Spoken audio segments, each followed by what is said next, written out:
Hello.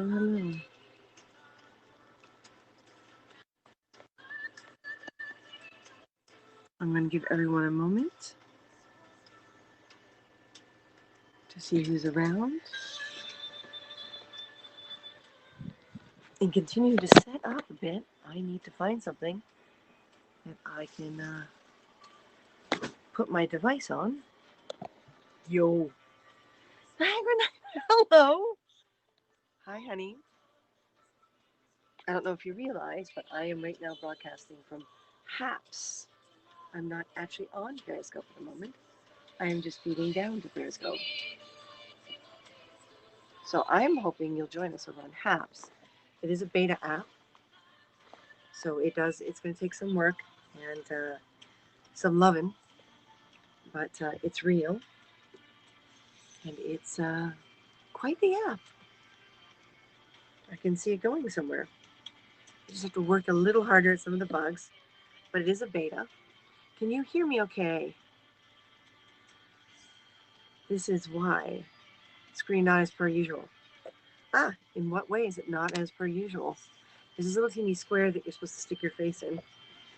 And normally I use my phone or another device to see what the broadcast looks like. But right now, my phone's doing the music. So that kind of gets in the way.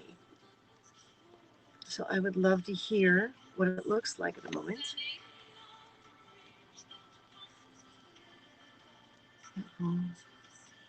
Hi, Dawn. Oh, darn it. I didn't feed down to the right Facebook. And I can't change that for. Thank you, Dawn. I can't change that from here for now. Darn it. Hi, guys.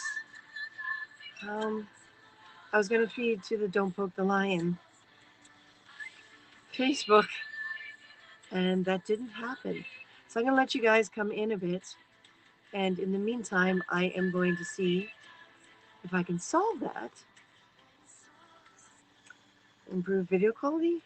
Well, video quality is not always, the actual app. A lot of times, video quality is either the device at the sending end, the receiving end, or your internet connection. So I see I shared to the wrong Facebook page. Well, I was so frustrated getting on because I couldn't do it for my post. So I am going to go and share this with somehow share this with my Don't Book the Lion page. Hello, I'm going to let you guys come in a bit. I see that my eyesight has gotten worse. And even though my glasses are not the same prescription as they need to be, I would like to be able to see. Ha! Now I can read you guys without leaning over. Pittsburgh! Yay! Like a flag with three colors and you're in the middle. Like a flag with three colors and you're in the middle. Three colors? See, video quality is not so bad here. I am in a weird lit space because I wanted to be here instead of down there. St. Petersburg. I am going to let you guys take a minute or two to come in. But yes, this should be broadcasting to the Don't Poke the Lion. That was my fault. Share, write post, and it's not. Facebook's now fighting with me. Oh.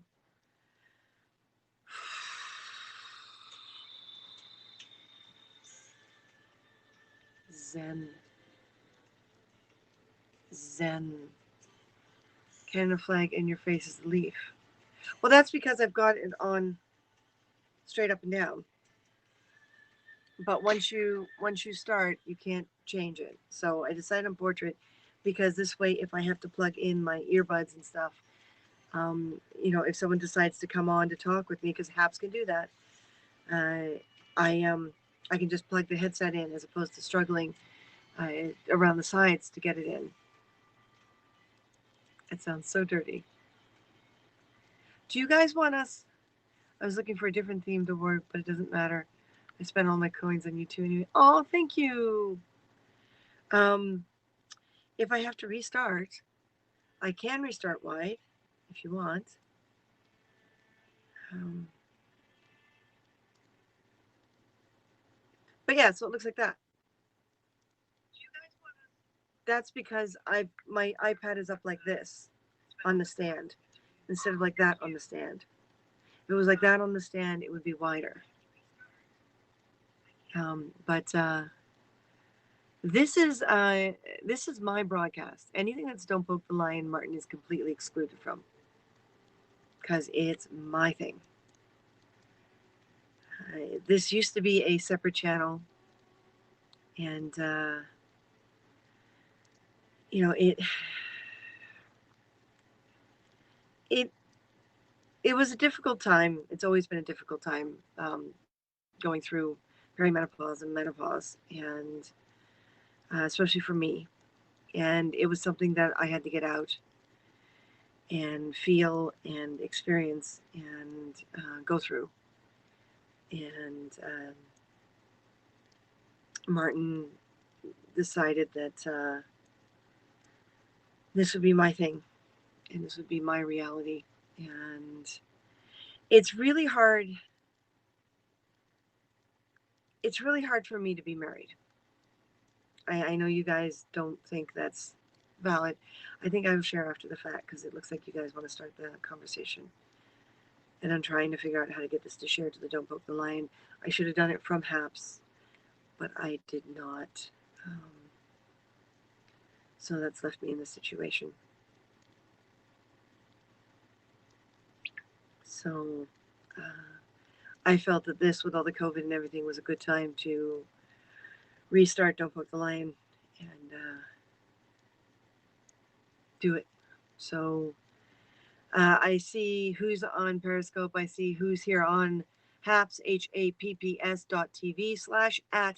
Car Hunger, CARRHUNGER. So I am going to make one more attempt to share this broadcast with Don't Poke the Lion, which is where it was supposed to be going to. And I am really stressed out at the moment, so I'm going to be lighting an incense soon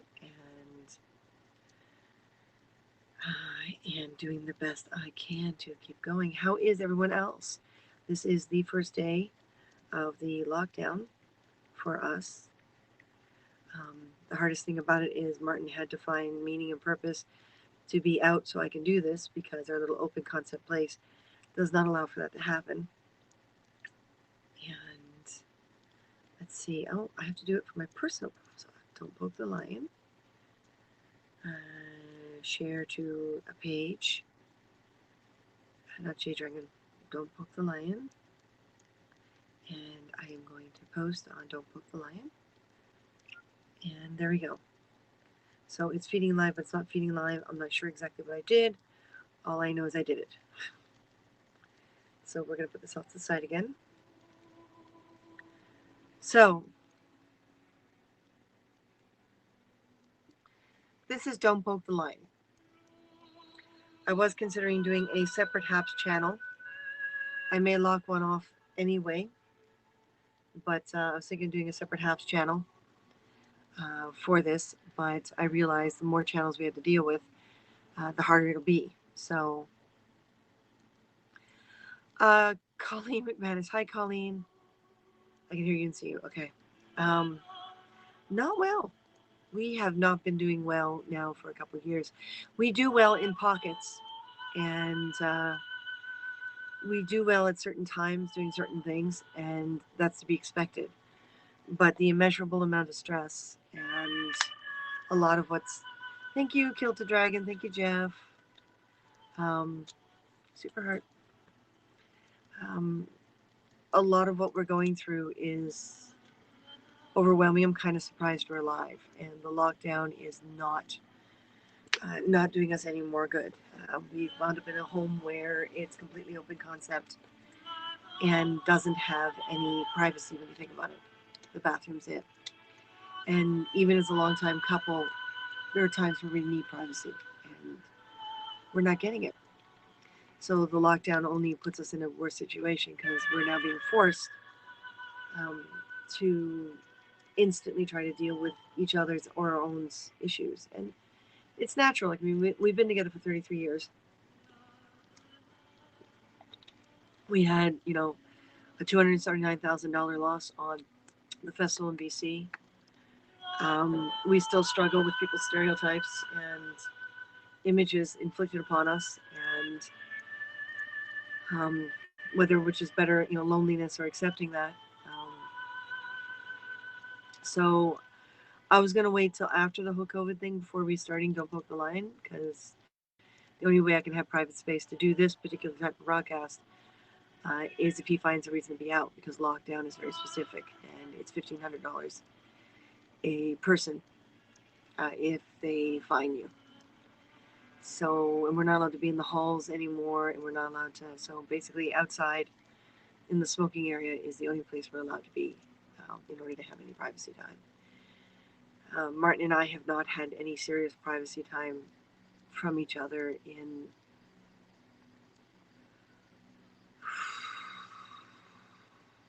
3 years, and it's been nonstop stress. So I started Don't Poke the Lion because I wanted women like me to understand that they're not alone. And this is a very, very difficult time in our lives. And I wouldn't say it's more or less difficult, but there are a few of you that are very gifted women. Suddenly, I can't find the incense bin. Oh, there it is. Um, there are some women who have been very blessed with genetics, and that's okay, Colleen. Mark, no, there's a lot of rules and regulations, and there's a lot of stuff that both of us are not doing that the company needs, that our careers need.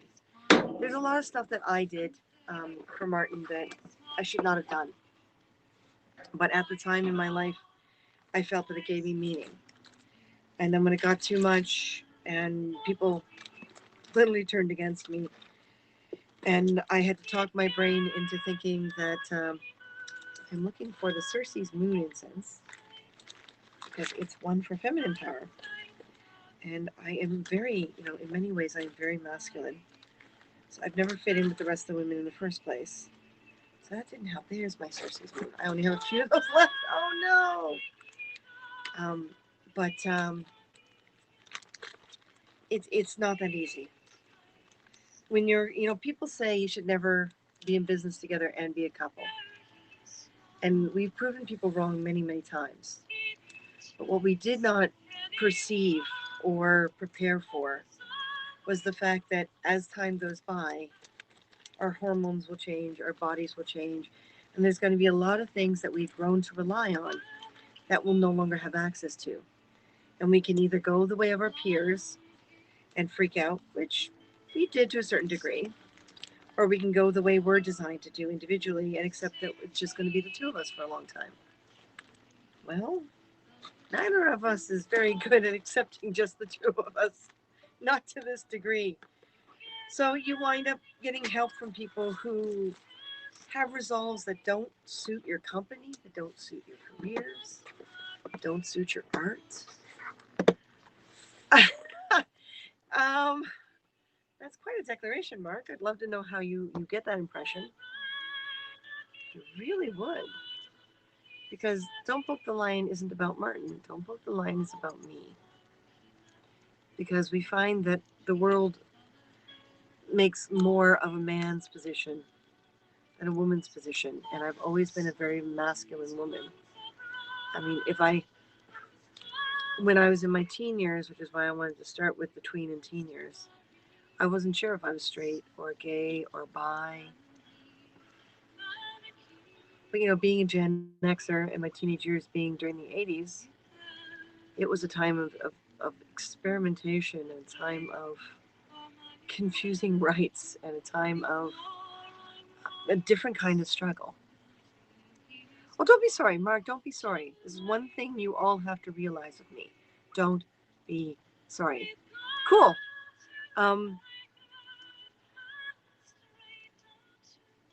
When The first time I realized I was different than the other girls, I'd say I was about 13. Before that time, I didn't think twice about hanging out with the boys. I didn't think twice about being around, the neighborhood. Thank you, Colleen. I didn't think twice about, getting dirty and scruffed up. I didn't think twice about any of that. I understood that I was a girl. Certain parts of my body were developing faster than other parts of my body. These are the biggest development. At least were the biggest development. And I had parents that were completely opposite with each other as to what should happen with a 13-year-old girl. I was already a child reporter. I was already finding a lot of identity through my father and not my mother. My sister found a lot of identity through my mother, it seems. So, um, it separated the two of us even more and more. People talk about sisterly love and sisterly connections. And uh, we didn't really have it. There were moments we did. Suffice it to say, there were moments where my sister and I actually functioned like sisters. I'm not sure why those moments were so small and so short. The only thing I can think of is neither one of us could understand the other one. For me, makeup and hair was the show, the Leo in me, the lion. My mane is important. You know, just I was literally the cat. My sister being a Taurus was, yeah, very much bullheaded in so many ways. We matched our zodiacs, and we couldn't make it function. You know, and for that, I'm grateful for the tiny little moments, even though they were rare. Because if it wasn't for those tiny little moments, I think my sister and I would have killed each other. As kids, we would have just taken each other down. I fought with my brother a lot, my older brother, but it was stupid fighting. It was like headlocks and tussles, and we'd get up in the middle of the night and steal food, and we'd have these little challenges of what can we change in our place that my mom wouldn't notice. You know, there was a time where my brother every second or third word was a swear word, and now he's very spiritual, very religious, and very church going. And the every second or third swear word, word is a swear word stopped, and I was kind of disappointed in that. Part of me was like, I get it, and part of me was like, what the hell?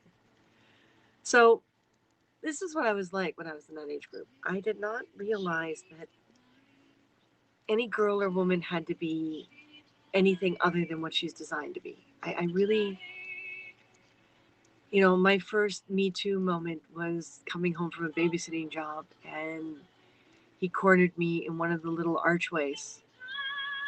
And I remembered everything my father taught me. And he taught me really young because he saw that I was getting a figure when the other girls weren't. And that's why he wanted to teach me. He wanted to make sure his daughter was going to be okay. So it was a huge fear factor as to why this guy was doing this. And and he kept talking about my chest, and he kept talking about my face. It's awesome. Yeah, exactly. I didn't think about it. I never. I was so aware of the world on a feeling level, on a, we can say a spiritual level, on a, I still had my imaginary friend. I still wanted to do my art. I still wanted to perform. I still wanted to, be that person. But it didn't matter to me as to whether or not I was a female or a male. I was going to do it. And when that guy cornered me in that little teeny archway or underpass, leading from the pathway through to the alleyway, which was a shortcut home, I didn't know what to think. My father had talked about people like this, but I didn't know what to think. He was just, I was flattered and creeped out at the same time. I was, he kept talking about how beautiful blue my eyes are, and He kept running his fingers through my hair, and he pinned me up against the wall.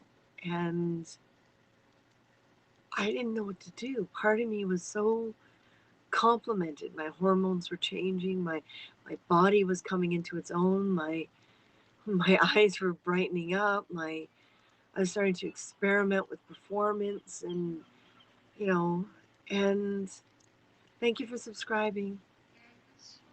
And I didn't know what to think of myself.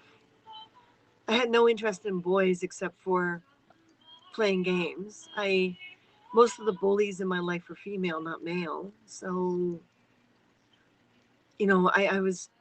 I'd rather be friends with a guy before a girl any day. We were always moving. So I didn't bother making friends. I really only had one really good friend that I can remember the name of in junior school, and one as a grade 5 and another one as a grade 7. In the early years of my life, I can only think of 3 friends, and that's over a large chunk. I made friends easily, but they were always being torn away from me. So I stopped making friends. So I was very confused with this adult male and my little 13-year-old self. Okay, little. Bigger rib cage than the other girls, bigger chest than the other girls, shorter than the other girls, big shoulders, and just, it was so confusing because I was so different from the other girls. So I wanted him. There's a little piece of me, and this is what guys don't understand. And more of you guys that understand this, the better, because we got to get out of this. If you find someone who's willing to live those stereotypes with you, bless you. Bless you. I will never put my life on anyone else. So you shouldn't put your life on anyone else either. It is what it is. I don't know. Yeah, 13, Vincent. I was 13 years old when the first time someone decided to get up my skirt, so to speak. Dawn, do you have audio back? Is it the music? I can switch to like just basic meditational music. This is Lorena McKenna, who I usually do this thing with. Here, let me switch to genetic stuff. And let's see if that, I don't know if any of this stuff is in the database, so. Got it back, okay. We're gonna do like this generic stuff. Hopefully the system doesn't pick it up. So yeah, I was 13, the first time someone almost raped me. And yeah, there was that moment where I so badly wanted to be like the other girls. I so badly wanted to be pretty. And I almost let him.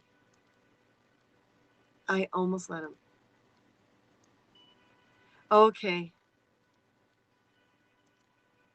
Oh, all right. I switched it anyway. It's okay. It is what it is. I'll find out whether or not Lorena McKenna, you know, muted me or not when I get back on. When I look at the replay. So there's that moment where every girl, even though she knows it's wrong, is curious because she doesn't know what love is yet. And for some young ladies, it happens a lot younger. And for some other young ladies, it happens when they're older. And it's horrible because your body parts are there to reproduce. And there's a piece of you that knows that's the job. And whether or not you want those children, your body is going to tell you that it does. Your brain may say otherwise, but your body's always going to do it. It's always going to say, this is it. So there I was with my brain in that space, not really knowing what was going on, but remembering my father talking about it. And remembering people telling him not to talk about it because I was too young. And he kept saying, but she's developing early. Look at her body. No one's going to care what her actual age is. No one's going to care what our actual age is. So, the moment my brain, my logic brain kicked in and said, remember what your father told you, and remember what he said, I smiled at him. I told him that I needed a little space if he wanted something out of me. He backed up just enough. He smiled at me. He did the whole, I'm going to get it routine. And that's when my little knee went into his crotch.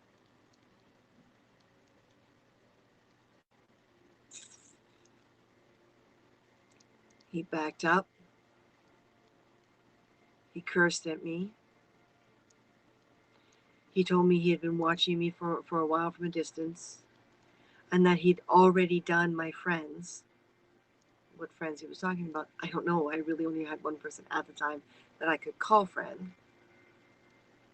He called me every name he could think of. And I put my fists up in proper form. Ladies, this is not a fist. Your thumb is at risk. This is not a fist.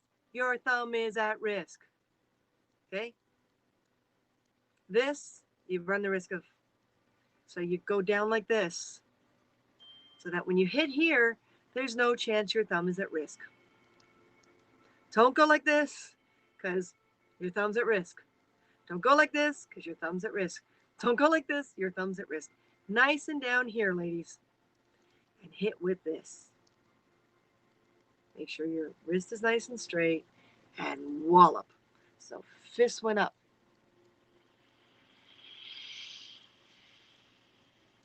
He wasn't sure if he should take me seriously.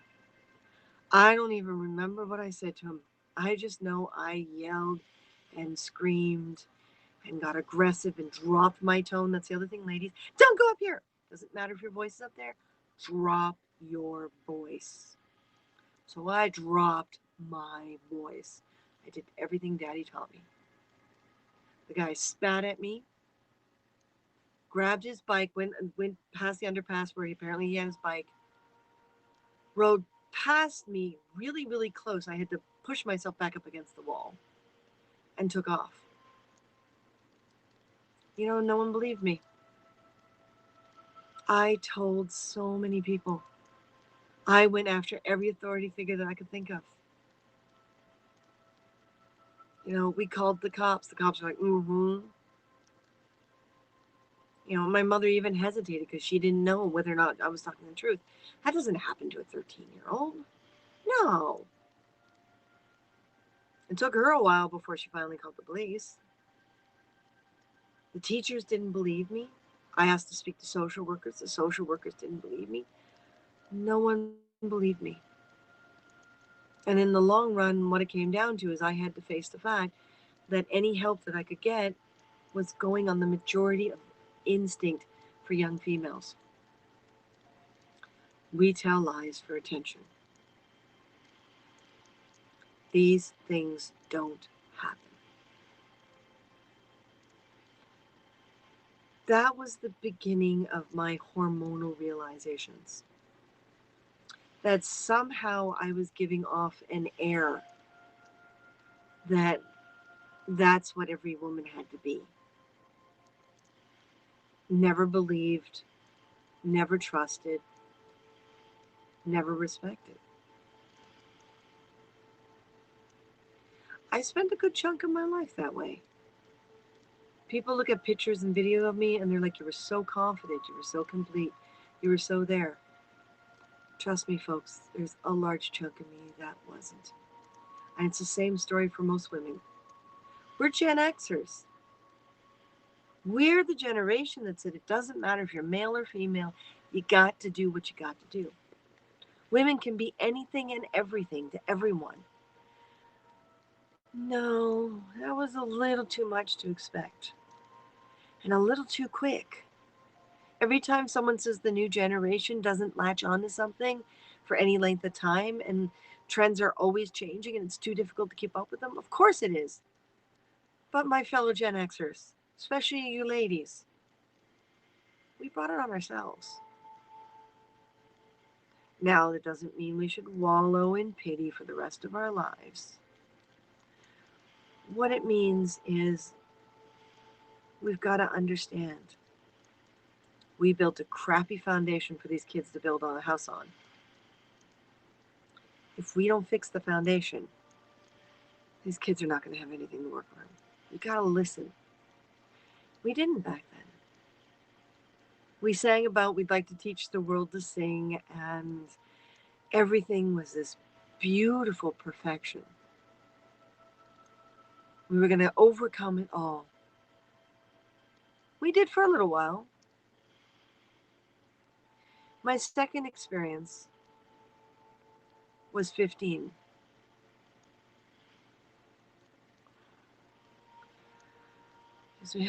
In other words, I'm telling a woman for once, it's not you, it's me. Not necessarily, Don, because it's only you if you accept the hormonal signals that a man has to be a particular way and a woman has to be a particular way. If you're not accepting the signals, then there's no reason to say that. You know, I feel that what I fought for as a Gen Xer,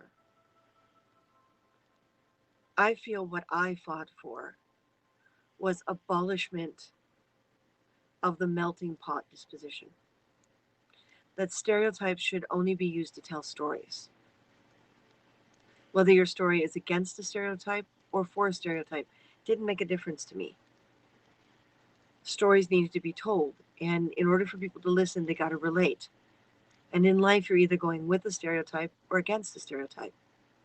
You can't expect the whole population of a globe to agree. For example, a comment way late. I know, because I'm focusing on here, so I don't have a breakdown. This is very difficult for me. I've put myself out there in past, and it's been very, very painful. It didn't get the results I needed. So I'm just focusing on my own face a little bit. That makes me egotistical. I'm cool with that.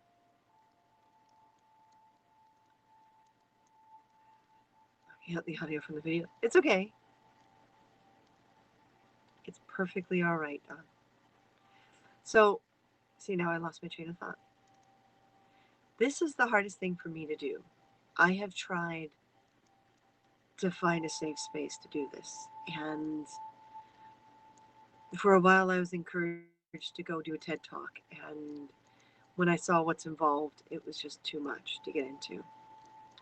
Then I had the Don't Poke the Lion on Periscope, and I had it on Facebook, and I had it on.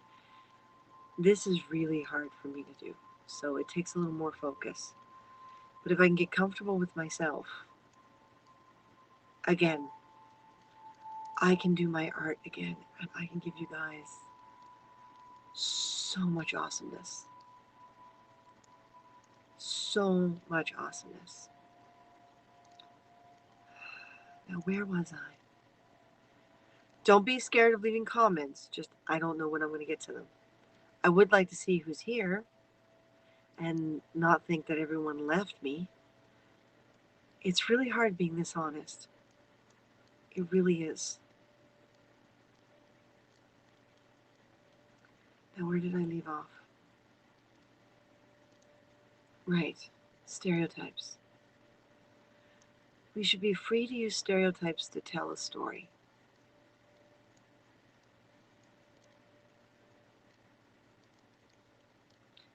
We were, and then the melting pot. Ah, thank you so much, Vincent.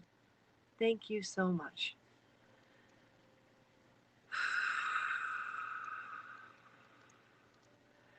By the time I was 15, I had already been trained as a reporter. That started when I was 8. And it coincided with the next step of hormonal changes. Many of my friends were going out and planning on the typical sweet 16. By the time I'm 16, I want to have already lost my virginity, blah, blah, blah. Everything from Breakfast Club to Sweet 16 to, you know, the images of a 15-year-old back then was these massive expectations to be at a certain point by the time you were 16, especially if you were a girl. You had to want all these things. I didn't. I was dressing up as Boy George already. I was braiding my hair with ribbons and bows and wool and wearing floppy shirts to hide my figure because I didn't want anyone to see me, as this sex object when I really wasn't interested. And all the girls around me, hey, Facebook user, I can't see who you are. If you're on Facebook, go to a fan page. Go to Don't Poke the Lion, or go to Car Hunger, or um, so I already didn't feel like the rest of the girls. I wasn't sure if I was gay or straight. I wasn't sure if I was bi. I just knew I wasn't interested. My friends were crying on me, and they were going on about how they made out with so and now so and so dumped them, and it's the whole, well, he got what he wanted, but that's the attitude of the previous generation. I became this massive confidant. By the time I was 15, I couldn't breathe. In order to have a friend, I had to be this confidant. And that was the only image of having friends that I had. I went from being the least popular person in school to the most popular person in school. It befuddled me. And even with the popularity, it didn't stop people from throwing things at me, yelling things at me, degrading me, insulting me. But at least I had the internal strength now to sit there and go, I don't care about you. And all because at the age of 13, I got to kick some guy in the crotch.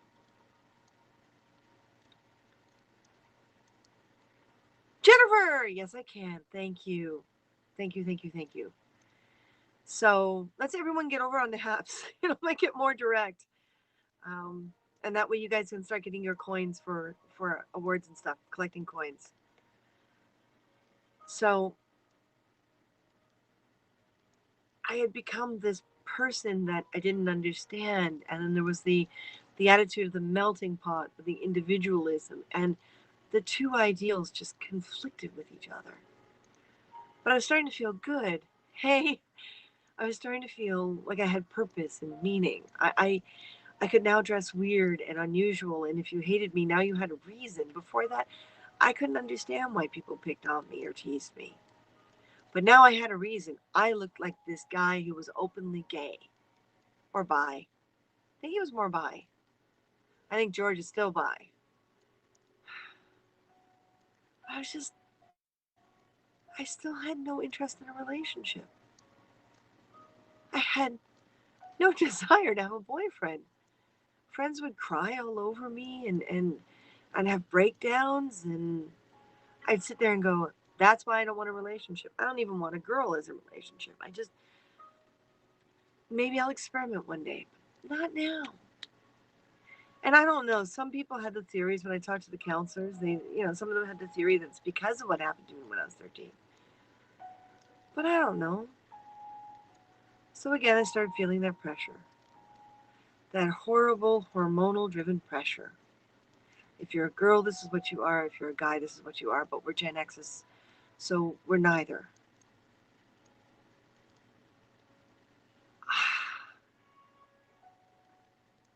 Ugh.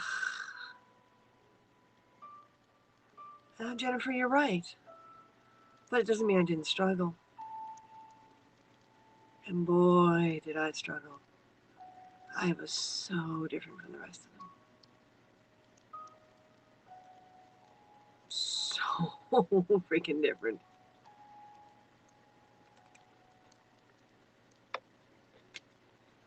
15 is the first time someone actually talked to me about spirituality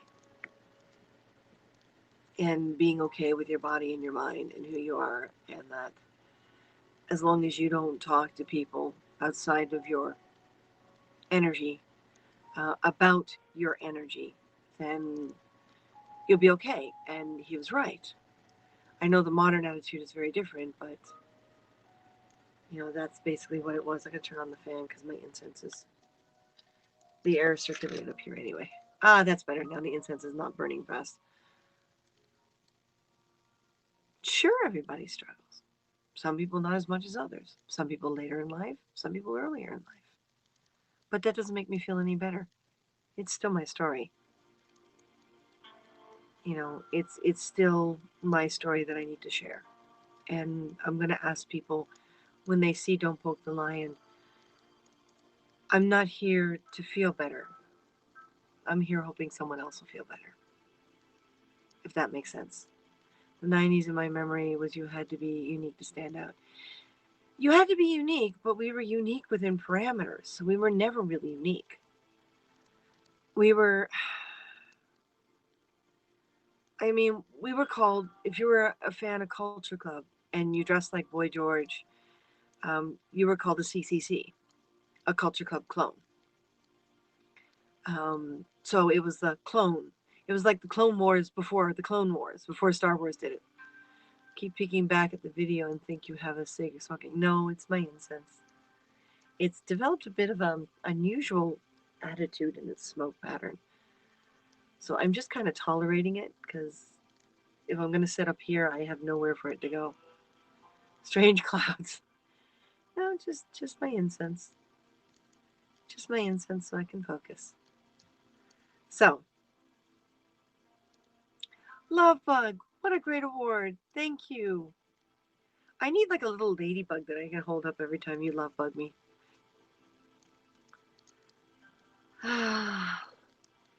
just every time. I need a love bug. Every time love bug does something, I want to hold it up. I just think it's a great, All right, high five award. There you go. It's just a great ID. Okay, yeah. It's. I don't know why it's coming this way. It should be the airflow up here is that way. I don't know why it's coming this way.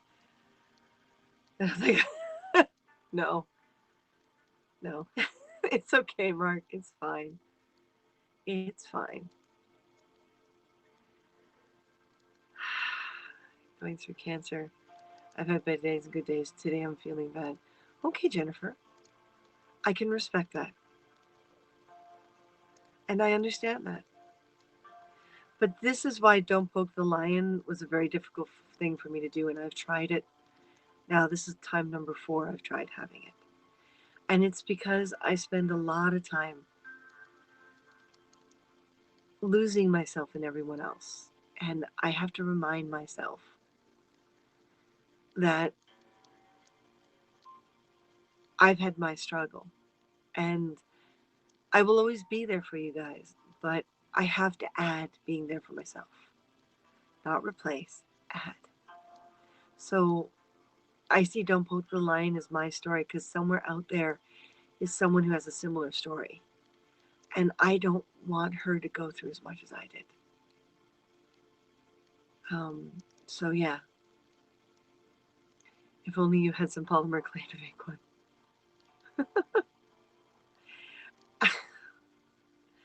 I'm also very upset because this morning we baked all those sugar vials and burnt them. The energy's not good, which is why I decided to do this. Smoke follows beauty.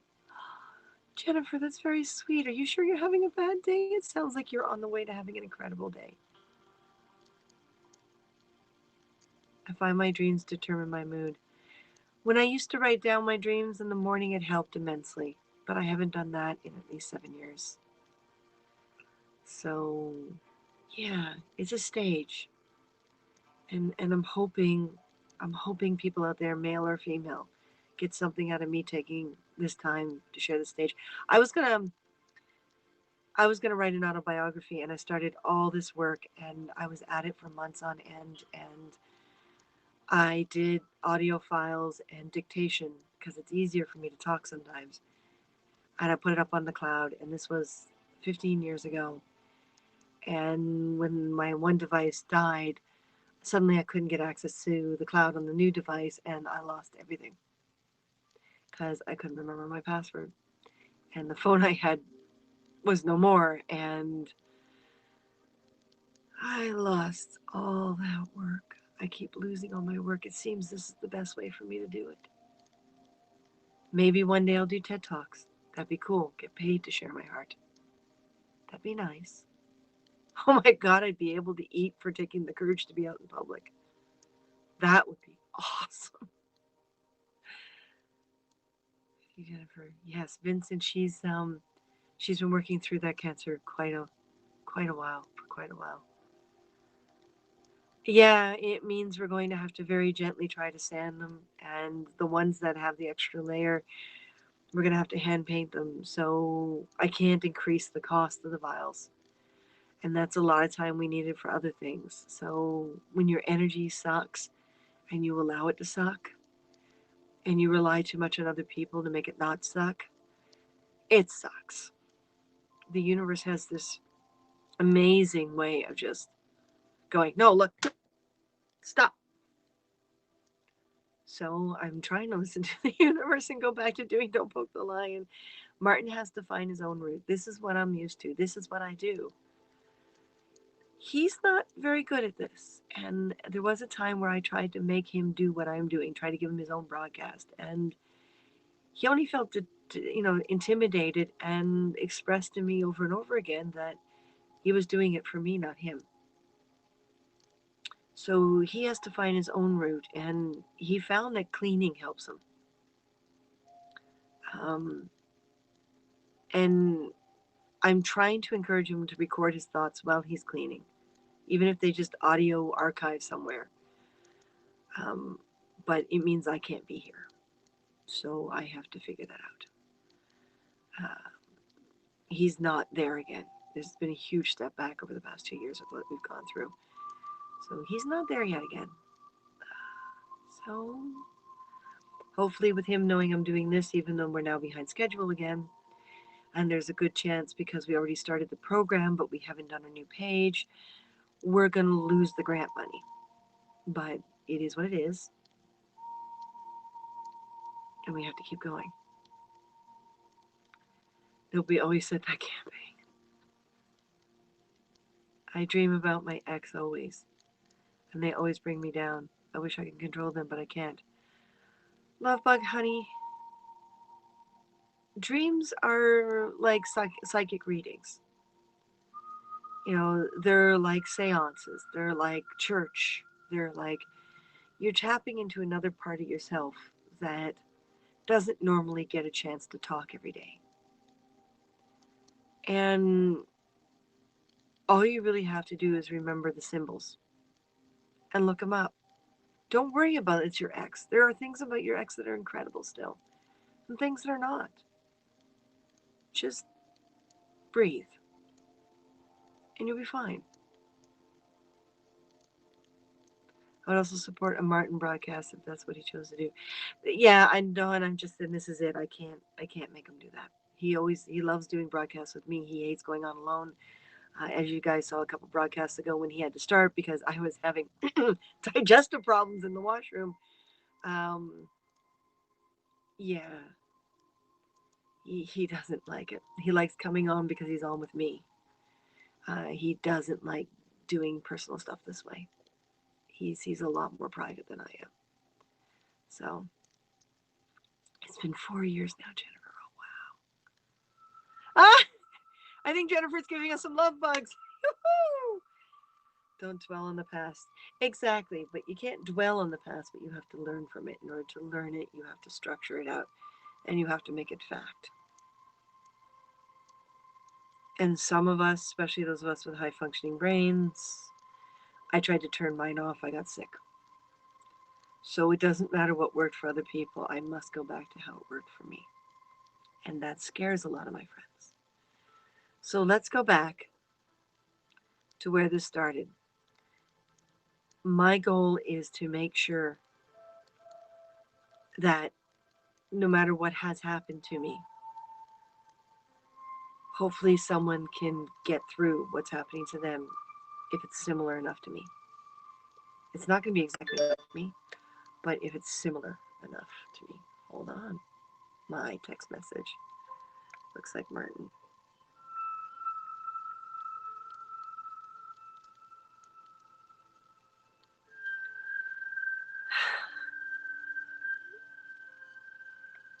Apparently he's hungry.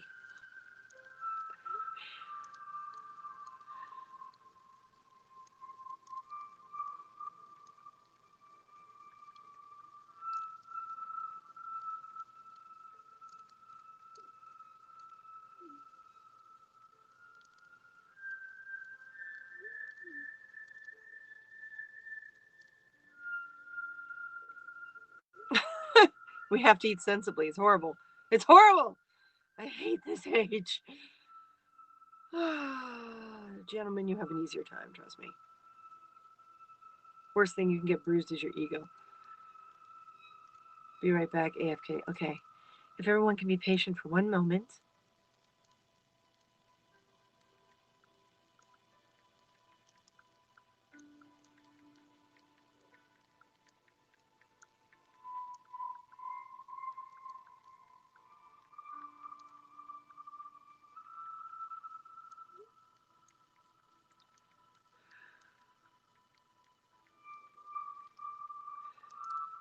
I hate typing, but the music is on here.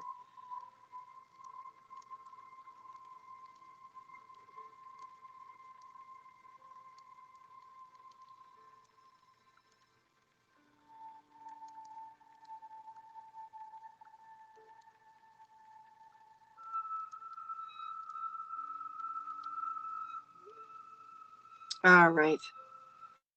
We'll see what he says. I'm asking if he has any ideas because we should not be spending money on takeout.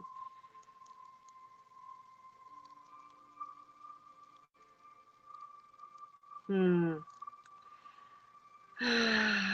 Sushi may be too much. Can't spend money on sushi. This lockdown is just horrible, guys. Horrible. Horrible, horrible, horrible.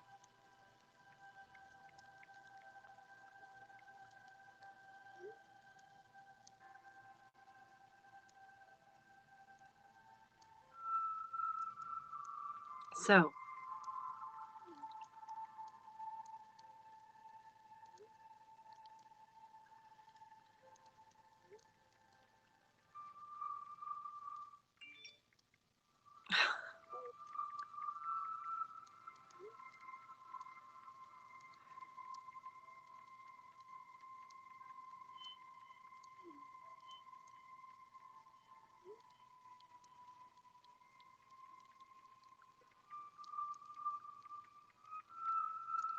all right. Encouragement, listen to some of. I know it's hard, Jennifer. Um, I don't need encouragement. I just need me. And it's really hard, it seems, for people to understand because I know people care about me.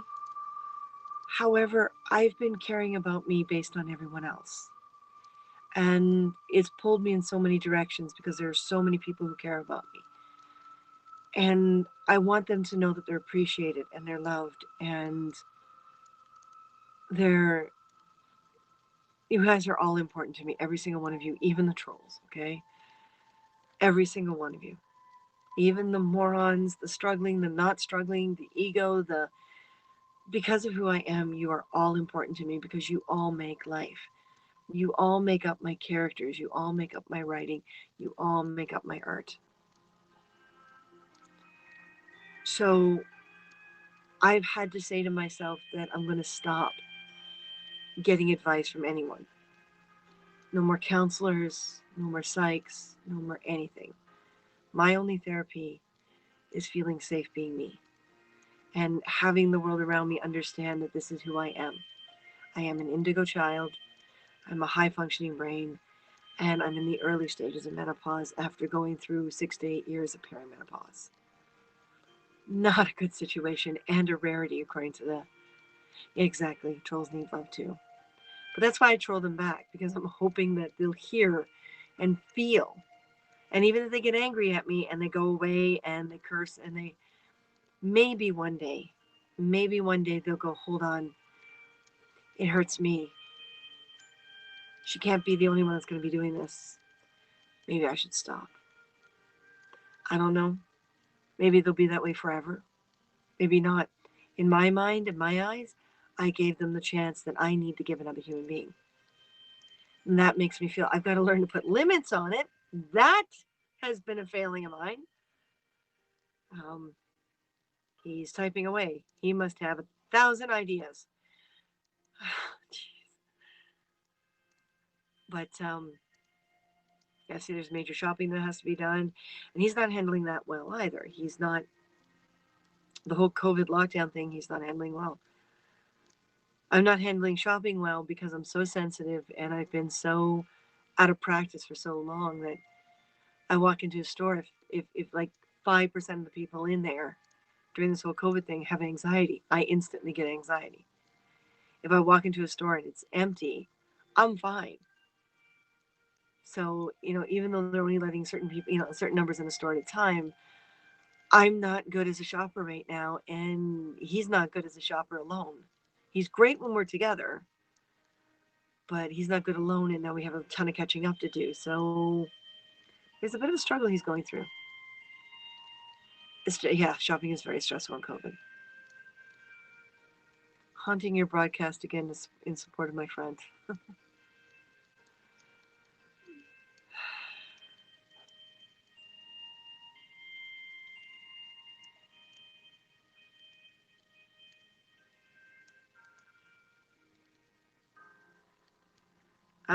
He's updating me on the vehicle. That's been an adventure in its own. But that's the kind of story I'll tell you guys when him and I are on air together, because this is not one for Don't Poke the Lion.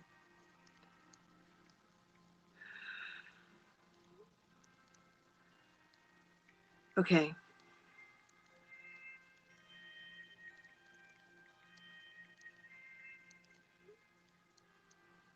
So I literally ran out of food instead of going out.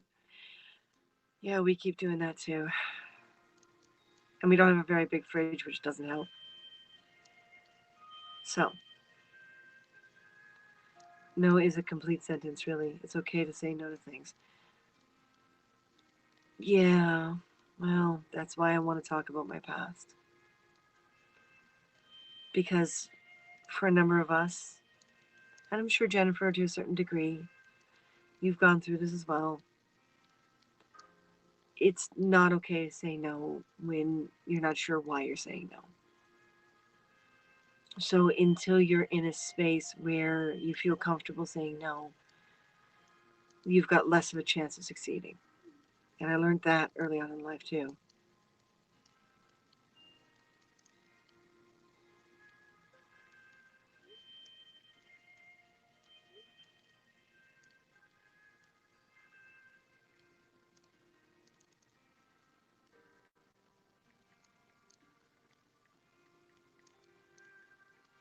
I'm trying to get him to change his mind and do a bit of a lunch instead of a snack. He's offering. Apparently, he forgot to bring my credit card with him. So it's here.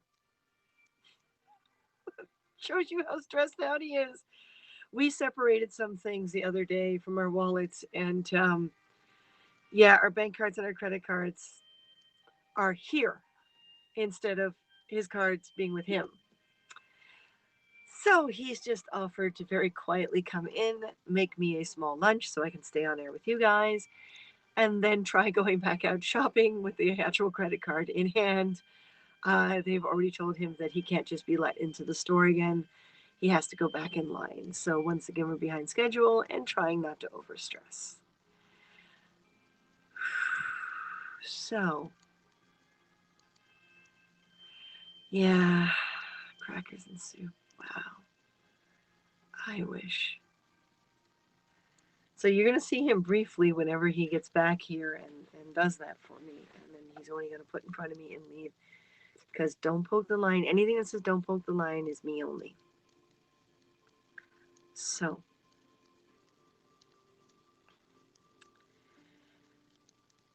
being a bit of a freak at that stage in my life helped me realize that it didn't matter what my hormones did or my body did. I could make something of this. I could. Oh, Vincent, I'm not taking a break. Thank you, but no. Again, I need to do what's going to make me happy no matter what. I have to decide what my limits are. And for the past 15 to 20 years, I haven't. They've been at the mercy of other people. And a good way to say no for me is to say, I will make those choices, and I still love you. Just understand, respect must be for me. Respect must be. I decide when I'm going to go. I decide when I'm going to take a break. I decide when I'm on. I decide how I feel. I decide. And that has to be important to me. Don't shush. Just stop trying to care. Okay, that came around too. Care by letting me make my own decisions. I'm an adult. And I need to do this. Part of the theory I'm working on right now is because I didn't have kids, I feel a need to give back to the world in a way that I recognize. And this is the way I recognize. Coming to realize your limits and Martin's limits are different and equal. Martin's got a bigger problem with that than I do. I have always asked him to stay within his limits, but he has these horrible, horrible spells where everything's got to be to the stereotype. And that's for him to talk about, and he doesn't want to. So I'm not going to say what he needs to say, because he needs to say it. And if he says it to himself, he says it to himself. You know, I always respect people's limits. And I always expect people to be truthful, even if it hurts me. And if it hurts me and you persist because you don't want it to hurt me, you're hurting me further. If it hurts me and you can respect that and we can agree to disagree and move on, I will stop hurting. But I've noticed a lot of people are like that. It's not just Martin. Everyone I let close to me seems to be overwhelmed with the need to have me not feel what I need to feel. And I can say thank you, but if you don't lay off and let me feel it, I'm not going to say thank you anymore. And I'm not going to send her Martin out. He's gone through a lot of his typical stages, and again, that's his conversation to have. Jennifer is right, and I do. Again, I need to just tell my story, and I'm looking for people to go, I can relate, or I can't relate, but I can respect. That's all I need. That's all I personally need. He doesn't need that. I do. So we're two different people because of that. So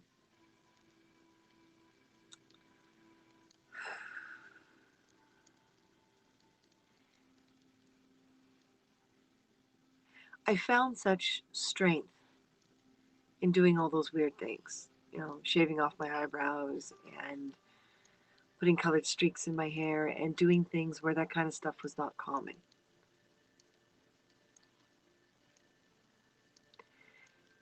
Sometimes, yes. Yes. Yes.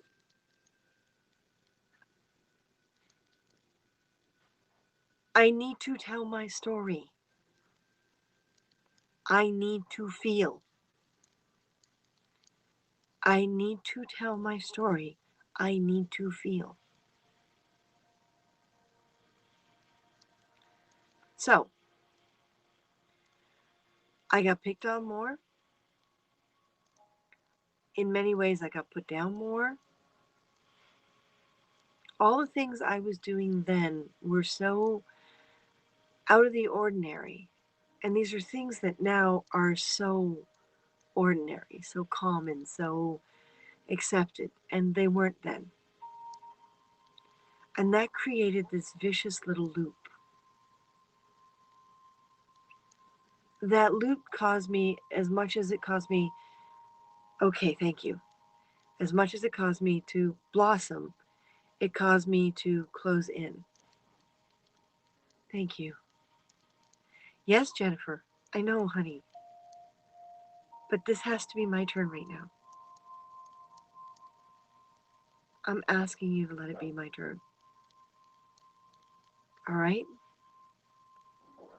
I encourage you immensely, encourage you to tell me when you're going to do broadcasts so I can be there and I can let you express. And I will quietly say amen to everything you say, no matter what. I'm asking you to have me, that I can focus, that I can be in the space that I need to be in. And what this all boils down to is I understand you've had cancer and struggling with it. I found out a couple weeks ago I got a freaking hole in one of my arteries. And it's inherent. And I had it as a child.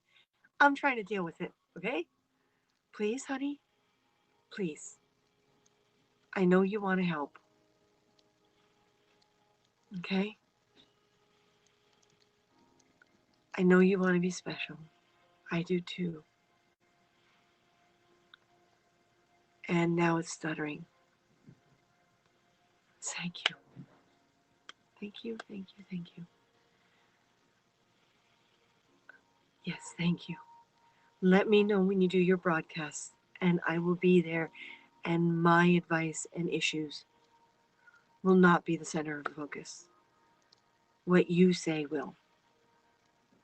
I need to go through this. I need to make my heart healthy. And I can't if people keep wanting to help me. Okay? You are, but I don't believe love bug. That's good. If someday TED Talk says, we want you to structure something and no one will interrupt you and no one will have comments because you're doing a presentation, then yes. But because I'm doing this technically for free, you guys can tip me all you want. It's not going to make what a TED Talk will make. So, because I'm technically doing it for free, um, part of this is seeing how different kinds of people respond. But idealistically, I would love to do something globally. I would love to do talks. I've got some subjects, at community centers and, $10 a ticket or whatever. I would love to have the risks I take, the emotional risks I take, amount to something more than just getting it out. I I haven't felt real purpose and meaning for so long, you know. So I'd rather the comments stay and let my brain wrap itself around dealing with it.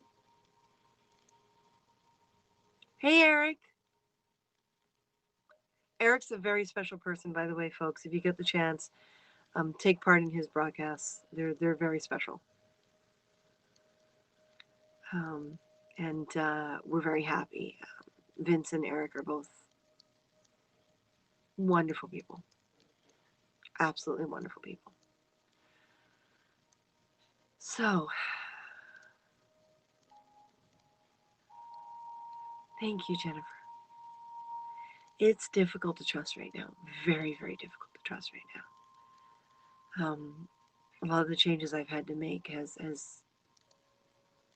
has completely gone against the way I perceive life, and the struggles are very real. You know. So, 13 was the first time someone tried to rape me. 15, as I was starting to blossom and not give a damn about what people thought of me as much. And it's not give a damn like I hate your guts, though people do take it that way. It was not give a damn because bullying had become, like during the Gen X years and during the 80s, um, bullying had become a very different beast than what it was when I was a kid. It had gone from the simple, you're ugly, you're short, you're fat, you're skinny, you're whatever, to you're gay, you're lying about being gay. So you're gay, you're lying about being straight, You're straight, you're lying about being gay. Thank you.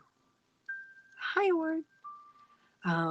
To, uh, you know, clothing choice.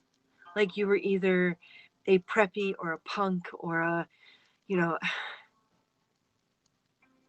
and there are small circles where you could find punks and preppies hanging out together, but they were because they had something else in common. And that's what made it all idealistic because you look at a punk and you go, I may be a preppy, which I wasn't. I was probably closer to a punk. Actually, I was probably closer to a goth when you think about it. A pop culture goth, which is so different than a goth. Anyway, that's something else altogether. Um, but because the preppy and the punk went to Rocky Horror Picture Show together, that was their common ground. But outside of Rocky Horror Picture Show, they had no common ground because the punk would go out and spray paint a wall, and go into mohawk mode and beanpole. Wow. And you see, yeah, my skinny female friends wanted to have my chest. I wanted to get rid of it. Like, we were never, we were so righteous and we were so determined to make these changes in the world that somehow we've got to make those changes with ourselves. And we still manage to put ourselves in these little tiny boxes. There's always cliches, yes. But here's the question: cliche or stereotype? We could fight that one to the end of time, too. Cliche was a word my mother's generation used. Stereotype was the word I used. Melting pot or multicultural. For a Canadian, melting pot was the US. Everyone was regurgitated into one sludge. Multicultural was Canada. Everyone had the rights to their culture. I wore Walmart clothes in one of the city's most prestigious schools. I was invisible in high school. I was quite the opposite. I wore secondhand clothing and was proud to look like Boy George. I even went around downtown lying about being his sister because I wasn't, but damn, I could sound like her and look like her. Yeah, actually, I think I look more like him than she does. So,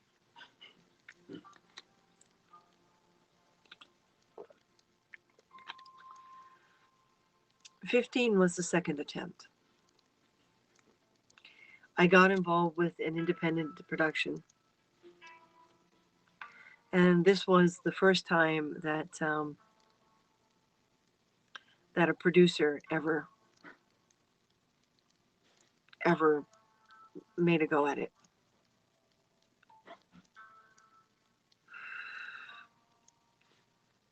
Jennifer, honey, okay, let's get back on track, please. Thank you. 15 was the first time I had a producer um, try it, and it was a small production in comparison to today's scale of production, but it was like a large independent in the scale of back then. It's not whether or not you're invisible. For me, it's whether or not you want to be invisible. If you do, then appreciate it. If you don't, then change it. We give up way too much power. And in that moment, when I was 15, I almost gave up that power. Again, I came really close. Hiding my figure with the big clothes and being scared to be me and still being me at the same time, very confusing. And this guy gave me a chance to have a role in his movie, and he called me up one day and said there was a change in script and that I need to come over to his place. A 55-year-old man and I'm a 15-year-old girl. And Um, I got there when I was supposed to, and he said, I didn't get copies made. I'm sorry. But changes I've made in the script. I've decided to make your character a little more feminine. Men can too, so can women. Yep, yep. See? 13. Thank you, Eric. And you see, Jennifer, I don't see men or women as being awful. I see people as choosing to be awful. And that's what I need to be happy. Is it shouldn't matter what body parts you have. Everyone has potential to be awful in one way, shape, or form or another. So he tried to describe a scene. And as he described this so-called love scene that I don't remember being in the script,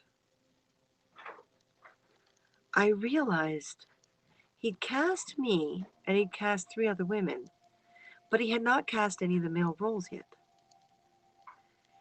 It was looking suspicious, and my gut had said during the audition that something was wrong. But the brain says, no, I want to be someone. And I'm going to be someone. This is how you be someone. No, you too, yeah. So again, I struggled with it, and my brain went through all that teasing. You know, the whole Boy George look thing, all that teasing, whether or not I'm gay or straight or bi or, you know, my younger brother came to the same school, high school as me, and because he was my younger brother, and they couldn't get through to me because I had built this disposition, this protective layer in my life. They did things like squeeze ketchup containers into his locker, little ketchup packets into his locker, ketchup, mustard, whatever they could. They did a lot of crap to him. That just because he was my sister, sorry, because I was his sister. Well then, yeah, you can show your face for a minute.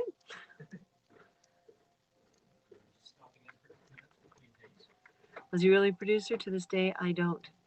Do you guys promise to not pester Martin if I leave him on camera long enough for me to go to the washroom? Was that the idea? He's not allowed to talk about any of this. It's this is my thing, but I don't like leaving a blank camera. Would you guys not pester him if I leave him on camera just to say hi and he can tell you how he still loves me? Well, for you, right? It wasn't a wall. It was never a wall. Once I figured out how to handle this, like after the first occurrence when I was 13, the first attempt at being raped, first attempted. I love the English language. It sounds like I set it up, but it is the true terminology for it. I have no interest in Martin right now. Sure. Connection is cutting off. Oh, well, see if you can log on to HAPS itself, haps.tv, to look at Martin. I have to, I guess. Yep. Okay. So I'm going to answer the question, and then I'm going to go pee because I need to. It wasn't a wall for me. It was like, I don't know how to describe it. It was like a coffee filter, you know, or a gauze filter. You know how you can take a piece of gauze and put it in front of a smoke machine, and only a percentage of the smoke is going to get through. And the percentage that gets through is the percentage you need for the shot. Or you put gauze over a light, and you get that great, lovely, soft effect from a harsh light. That's what it was for me. All the harmful words became this soft little light. And it was so different. But I'm only going to go pee. I'm not a typical woman. Trust me. I'm not going to take 3 hours. Martin, would you just say hi, but don't get into anything heavy? Absolutely, yeah. Keep the energy. I'll talk about the weather. I'll talk about that was a Cersei moon. Was it? So yeah. you got to keep the energy. Yeah. You got to keep the energy feminine. Okay. I'll do the best I can. Oh God, now you get gay, Martin. And trust me, he's good at it. He has no, I'm serious, folks. I have a few boyfriends that are not boyfriends. If he's up for it, he'll tell you about his boyfriends. I'll be right back. I really have to pee. Yeah, you go. Always better. Hey, yay, Martin. So how is everyone up there? Yeah, as you probably know, Toronto's in one heck of a lockdown right now. So, but we are still allowed to go out and do shopping and things like that, like essential trips, groceries, and pharmacy and stuff like that. So that's next on my list of things to do. We've basically appointed me today to be the one to go out and run some errands while Christina gets gets to her broadcast here. Hey guy, how you doing? And gets a few things done around here. So when I get back, the goal is get some house cleaning done. There's some photos, a whole bunch of photos on the computer to sort, so we can get that whole business thing and the online store and stuff together that we got that program for. So that's the goal today, to get all that out of the way. And yeah, with the lockdown, it's definitely interesting. It's really kind of strangely quiet out there for a weekday. Hardly nearly as many people, not nearly as many people out there as normal. But we'll carry on. We'll go through and hope that we get fewer and fewer of the COVID idiots out there ruining it for the rest of us. Yeah, that was hey guy, not hey. Yeah. Now, if anybody remembers from about, oh my God, it's probably about 20 years ago now, there was an animated series called Undergrads. I think it only ran one season, but the one character there, Cal, man's job is never done. Well, we don't consider it a man's job or a woman's job. Like, we'll take turns. If tomorrow or next week Christina decides she's going to go out and do the shopping and the errands, which she may have to because of the Costco membership, because it's her membership, not mine. Then we'll hi. Hate Costco. I hate Costco. Oh, well, especially right now During lockdown. with the Costco idiots. Yeah. Hello, Gulfport. Hey, Benarin, how are you? We're gonna go back to Christina now that she's back Hang on. from Unless you want to sit here and do this. Huh? They're already off. I can't eat it like this Oh, you on can't air. eat it off there. Oh, okay. So- Yeah, I can do it. I can do that for you. Yeah. The skin has to come off Okay. I would take the skin off. because it's on here. Skin off the melon. Okay. So, yeah, you don't want to go No. with cantaloupe. Besides, we cantaloupe. We're already married.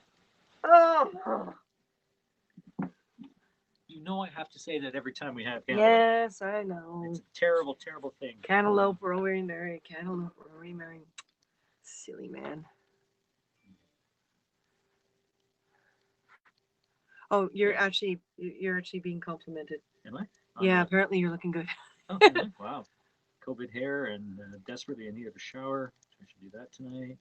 A man's job is never done. Yeah, that's where you came in, where I was saying it's not about man's or woman's job. Today's my day to run errands while you got this stuff done. Well, this smiley face with the winky. See, that's Yeah. beyond him and tongue. With what? Oh, with the tongue sticking out? Yeah. Yeah. Oh, why you on break? I'm listening via Facebook. Martin's gonna disappear again. He was only standing in for me because I had to go pee.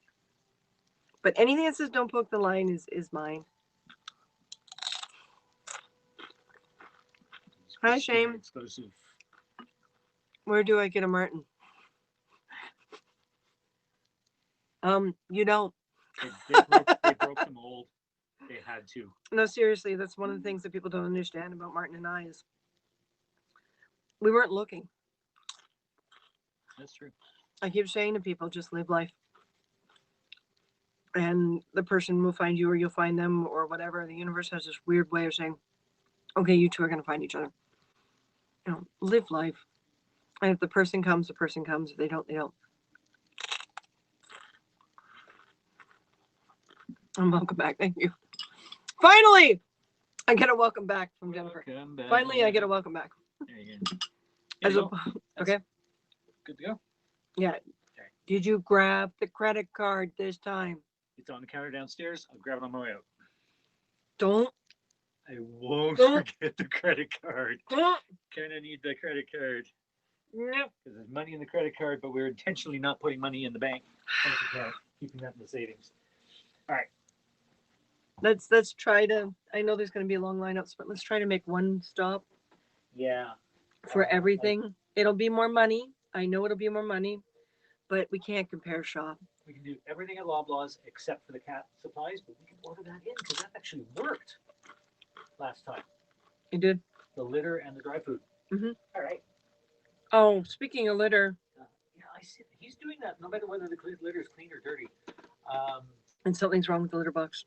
yeah, I'm gonna need to do proper scrubbing or like a disinfecting of that area. I think he smells the previous time where he did that, and now he's stressed out.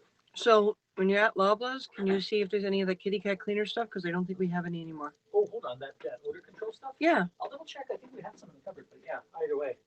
Okay. I will take care of it. Thank you. Thank you. Sorry, guys. That whole domestic life thing. Unfortunately, yeah. Oh, Don says, do not forget the credit card this time.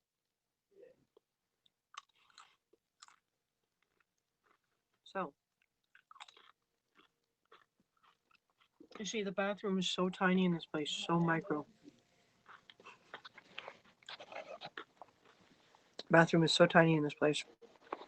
This is the upper portion deck thing, right? And there's our dressers because there's no room downstairs, and there's sewing supplies and stuff. But unfortunately, those are the litter boxes because it's the only space.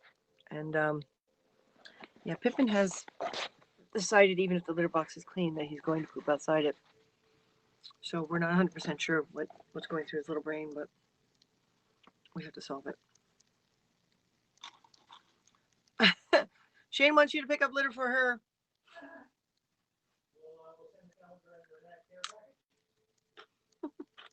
Next care package, yeah.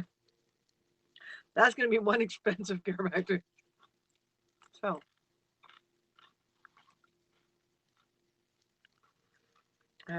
15. Now I have to figure out eating and talking at the same time. Sorry, what, Martin? Okay.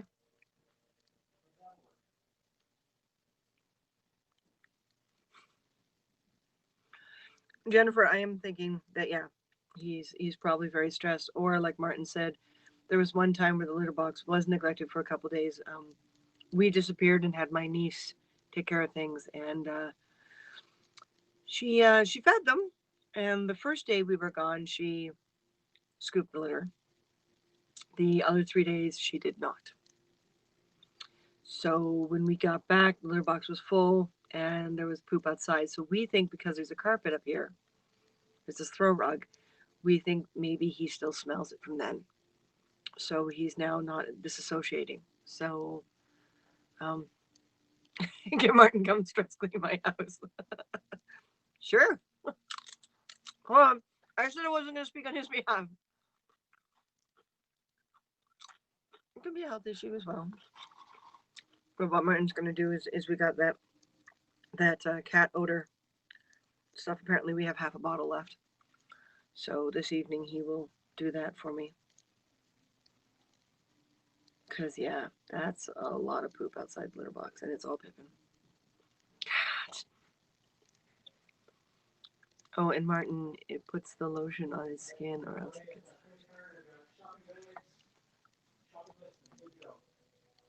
Later. Uh-huh.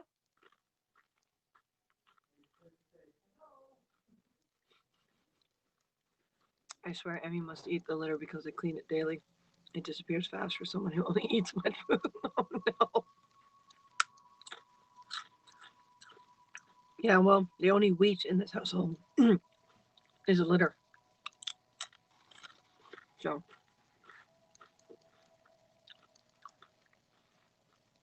yeah, well, yeah, we'll see what Martin does tonight. But it's his job. Mine is to feed them. His is to deal with the litter. So,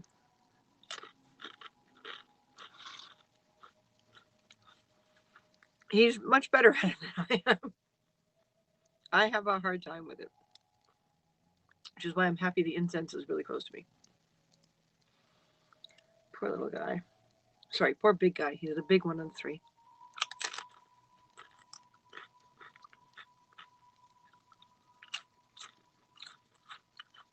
I mean, this is the first time since BC we've had 2 litter boxes. You know, it's been a while since they've had the 2 litter boxes, so we'll see. Anyway. Who else here is in my age bracket? Who else is in their 50s or late 40s? Basically, who here is a Gen Xer?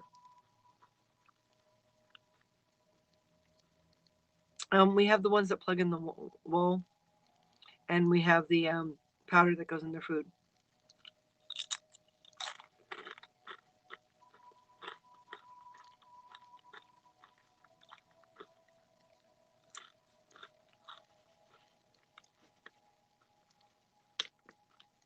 Who else here is a Gen Xer?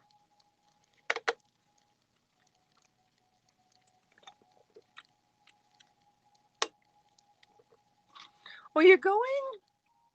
Oh, older. Ed! Hi. Mr. Edward Bright. So you're a boomer, are you, Edward? 44 here, yeah. So Jeff is. Don is. No, it's simply he doesn't like a dirty box, and he started doing this only when we left my niece with the cats.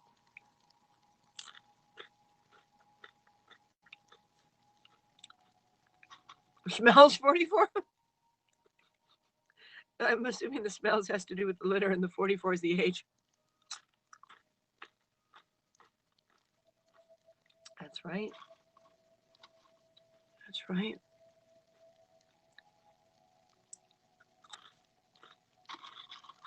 I don't like eating on air, but I kind of have to because we forgot to.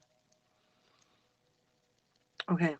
So a number of you can relate to the music in our teenage years. You know, the excessive rise in people willing to admit to being gay,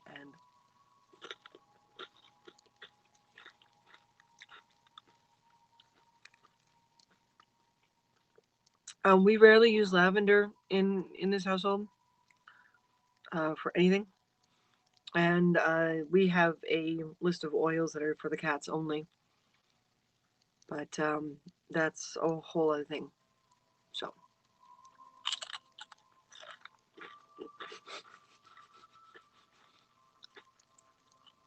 And this is it. Fellow Gen Xers. Are you always being told that you know, it's like 50 is the new 30 and stuff like that? I know it's supposed to make us feel younger, and I don't know if it's based on how we act or how we look, but it kind of bothers me. I feel like everyone's saying 20 years of my life didn't exist. Milli Vanilli. You know? Shane, have it. It's fine. It's fine. Martin will do a cleanup. And we'll see what happens after the cleanup. You too? Yeah. Did that whole... It's like a whole chunk of your life didn't exist. I think they're trying to compliment us. I'm not sure.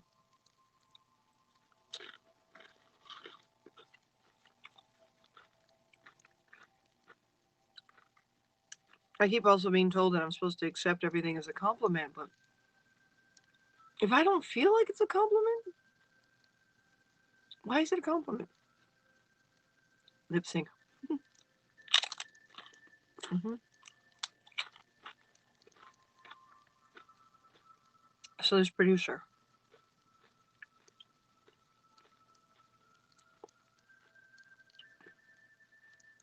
And that brings me back to it. He said all these things that in my brain, especially being older than me, hey Jesse, sounded like a compliment. You know, you're pretty, you're beautiful, you're lovely, you're... But then he tried to mount me. Yeah, that was not going to happen. And he wasn't the first person to be a producer and try to mount me. That happened many times in my life. Hell, when I was 17, I got passes to go to the Casby Awards, which is Canadian music.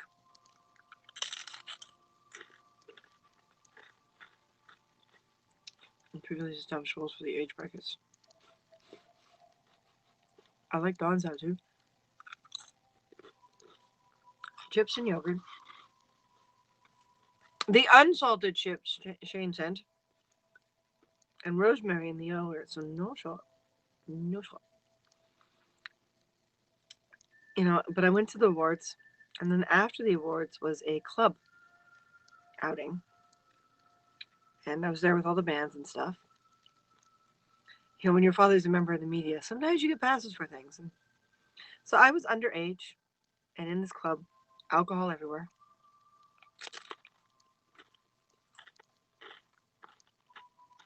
Talking about me. Anything that says don't poke the lime is about my process.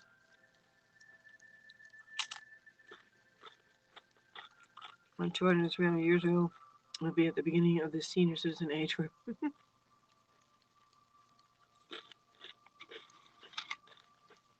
I couldn't even tell you who this band member was. I just remember being at the bar with my ginger ale. I mean, I was stupid when I was younger. One of my friends and I would sneak cigarettes and alcohol from our fathers and go off to the park and climb on top of the park shed and drink and smoke.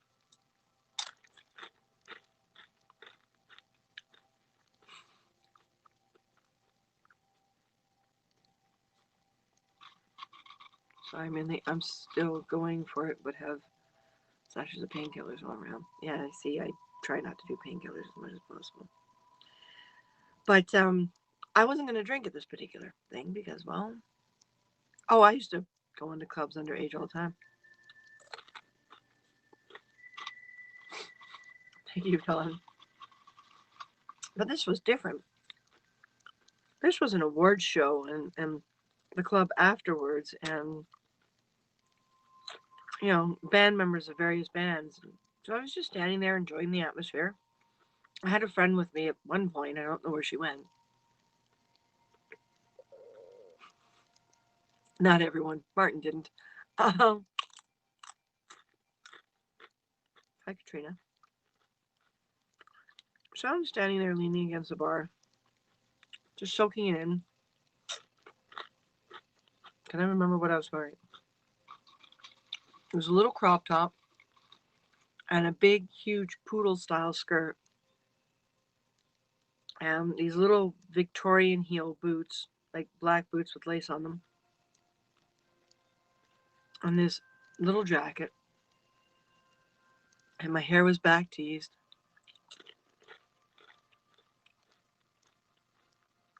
And before I know it, this guy is standing next to me. He's like, hi, I'm a singer with, I can't even remember the band name. That's how much I paid attention. And he started complimenting me. And I was like, okay, this is nice. Then he put his arm around me. I thought, okay, this is a little direct. Oh, Jennifer, who knows what? I'll eat something healthy. Thank you.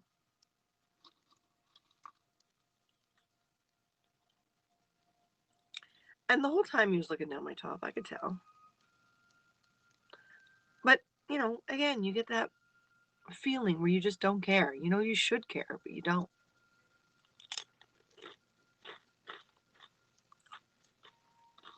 So here I am, thinking everything's going to be okay. And that's when he starts kissing me and practically mounts me at the bar.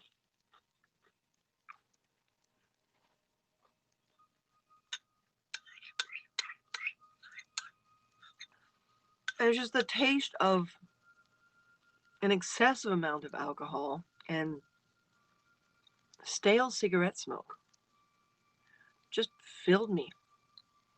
And my brain's like, should this be? You need a taser gun. I'm like, should I be affected by this? Should I be upset by this? Should I be? He obviously picked me out of everyone in this room. I should feel honored.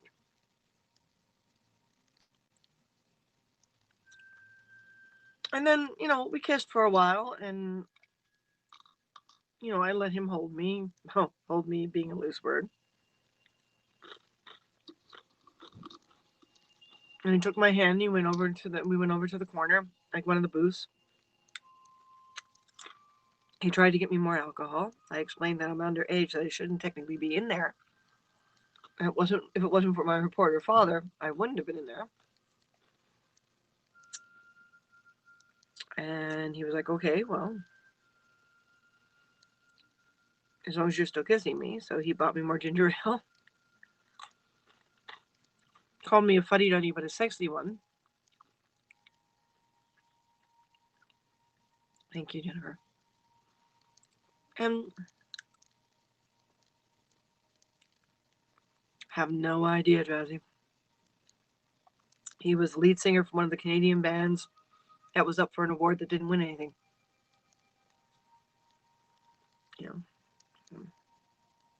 So I guess he wasn't feeling good about himself. And he saw the opportunity. And I went through the same emotional thing I did before. How do I attract them? What do I do? Is this complimenting? Is this insulting? Am I scared? Am I not scared? Just every single emotion went through. It's just that stale taste of smoke, and a lot of people heavy smoking back then, right? And every once in a while he'd get up and go make a pass at someone else, and my brain just kept saying, I must be special. I must be special. I must be special. I must be special. And then it's like, we got to the end of the evening. All the videos were played, and I remember him pointing up at the screen and saying like 20 times, that's me, this means me. It's like, yeah, I know. I was here.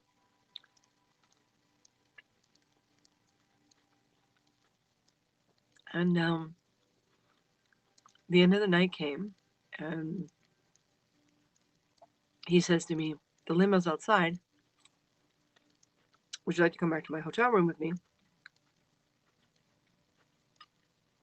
And the only thing I heard from that whole statement was, my limo is outside. Not would you like to come back to the hotel room? My brain went, I've never ridden in a limo before. I got all excited about the thought of a limo ride. And I was like, limo? Sure.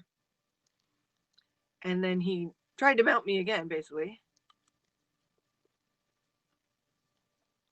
And I saw the rest of the band already heading towards the limo, asking him if he's going to catch up. And I looked at the women who were with them. And they had picked like really slutty women. And at first I thought, I am that special because I'm not slutty like them. And the lead singer picked me. And then my brain went back to his hotel room. One of those moments where everything that's kind of exciting becomes, that's the biggest mistake you will ever make.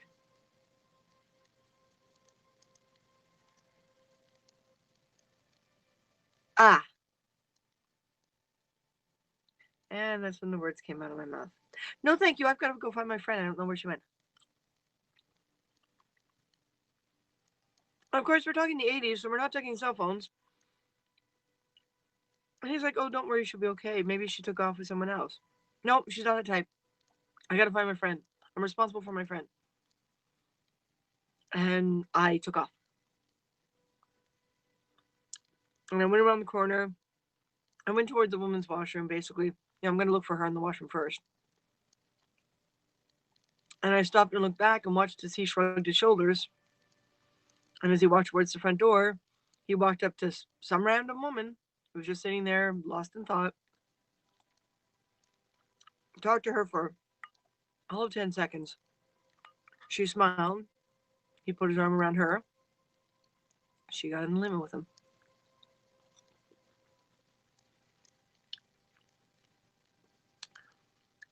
So that was enough between that and the fake producer, or if he was a producer, I don't know, he may have been.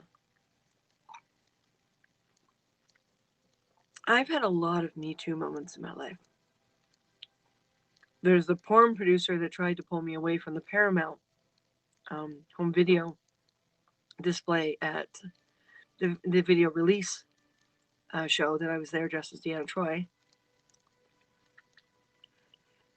You know, making an income, and I was there for the bridge crew, and being part of the bridge crew, set up and tear down, and being in charge of the actors, and in my own Deanna Troy outfit, little short scant. One of the porn producers came over and said if I was uncomfortable because I was married with rolling around with a man, he's sure he could find a woman for the scene. Which has been most of my life. It was always very confusing because I always considered myself very tomboyish, very, I had so many problems when I was younger with my cycle and with changes because I was always more masculine than the other girls. And then when I found out I actually had a higher male hormone count than most women, that threw me for a loop and a half. More muscle, more rib cage, more this, more that. And everywhere I went, everything I did, there's at least one person who needed me in some way or another, just needed me. It's almost like they could pick up my confusion. It's almost like they could sense that, and they saw the body and they saw the shape of the body, so it was obvious what I was genetically. But to add on top whatever energy I was giving off made those parts of my life just horrific. I mean, my cycle was never regular. It came out of the blue. I never had PMS. I was fine one moment, not the next. It's almost like the female parts of my body were arguing with the male hormones that were surging through extra duty through my body.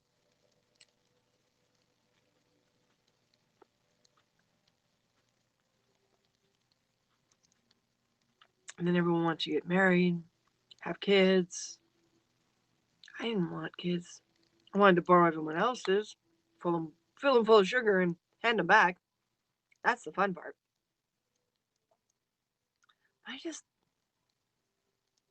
The thought of a domestic relationship just, hi, Yuke, just drove me nuts. All my female friends were out there getting relationships and having boyfriends, or in a few cases, girlfriends. And I just wasn't interested.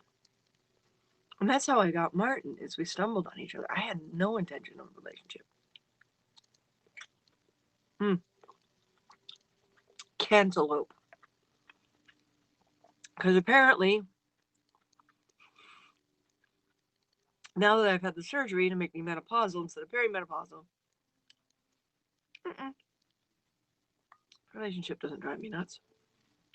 Life drives me nuts. But yeah, cantaloupe is apparently really bad for menopausal women.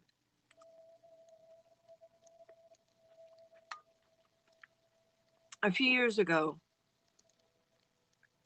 shortly after my father died, in other words, 2007, I had started a blog, which turned into a video log, like a vlog, called Don't Poke the Lion, because a lot of stuff was happening with me. And then I gave up on it because it became too difficult to interweave with the festival and running the festival and running the cast. Life is nuts, yeah. Love cantaloupe. Ha! Yeah, Martin says it every time. Cantaloupe, we're already married. And I tried restarting it in 2010 when everything went down with the co-producer. And I needed an outlet, and I was having hormonal issues left, right, and center. And I gave up because the hormonal issues got crazy to a point where I couldn't focus. And then there was the lawsuit, the $279,000 loss, and the slander. Didn't handle that emotionally because something was happening in me. So I tried starting it again in 2014, and that didn't work. And then I did it on Periscope after that, and then that didn't work. And then I did it as a separate profile on Twitter, and that didn't work. So all my attempts to have Don't Poke the Lion as a way to kind of let women know who are like me, because apparently the type of perimenopause I had is rare, and therefore the type of menopause I'm having is rare. I didn't want people to feel alone. So I started telling stories starting at about 13 years old as to how my body existed. Right, the highs and lows, yes. Yes, definitely. Katrina's learning. Katrina, how old are you, honey? I'm finding there's two types of women over 40. Type 1, this is the way I did menopause, you'll do it too. I hate you if you don't agree. And type 2, huh, we're all female, we're not all alike. Cool.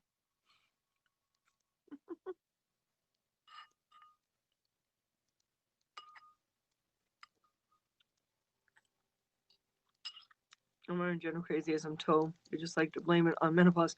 Well, no, if you went through what I went through, oh, I had approximately 6 to 10 years of perimenopausal state that hormonally drove me nuts to a point where they had to have surgery because I was bleeding to death. Because whenever my menstrual cycle decided to come, it was water. My first PMS, I was 42 years old. Apparently, my type of perimenopause can go as long as 10 to 15 years. The longest reported case is 13 years. Yeah, you'll be 49 in 12 days. Okay. Read this now. I'm not always, no, comments aren't. When I'm going through something personal like this, whenever I do a broadcast like this, I'm usually focusing on my own face, simply because it takes a lot of courage for me to do this. So I don't do any kind of tests. I don't do anything like that. When I see it trickle up a bit, I look down. Because anything that says Don't Poke the Lion are story broadcasts. And that's important to me, that I focus on the story, where I am on the story. And it's a process that is redeveloping my brain. And recently I found out that I have a hole in an artery that I've had all my life, and it's genetic. And if I don't find ways to come to terms with a lot of what's going on, I could have a heart attack. So, yeah, kind of focused here. Not 90 seconds. Not 90 seconds. Uke, don't ignore. I mean, I'm telling you, I don't look down when I'm doing these. I don't do delay tests. I don't do anything like that. So anyway, we were talking about We were at 17 years old, and the Caspies, Caspi Music Awards.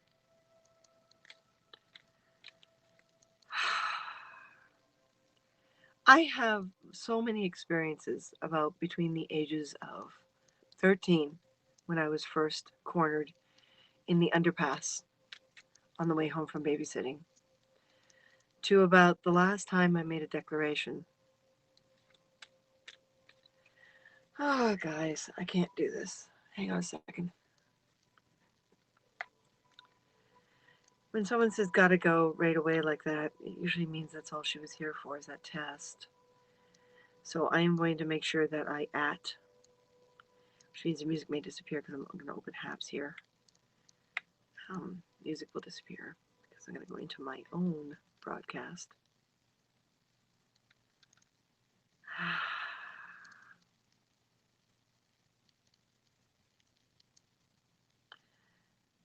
Her at Peter, the right Peter, at Pablo. Sorry guys, I don't like it when things like this happen.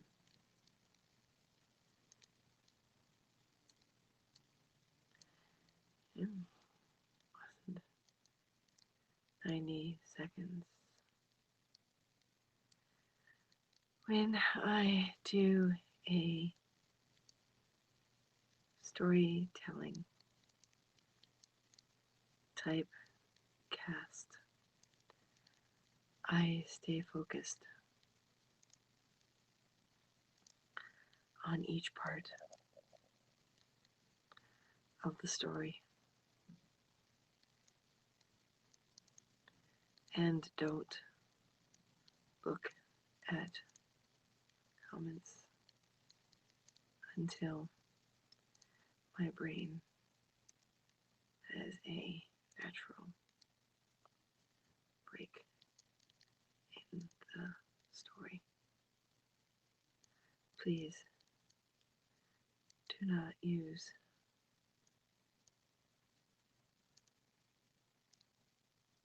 this as a judge of lag.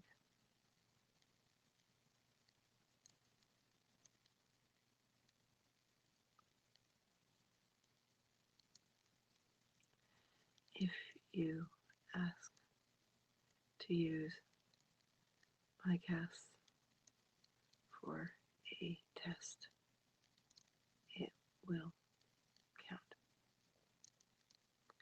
Thank you. Sorry guys, hang on a second. There we go. Mark's back. Yeah. Yeah, don't do that, guys. Really, really, please. There we go.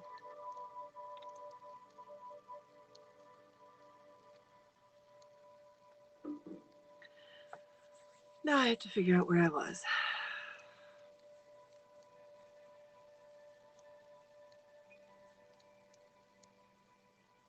Katrina, are you still there?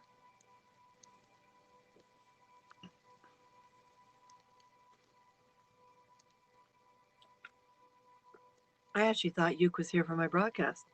I guess not. Katrina, are you still there? Mark is back.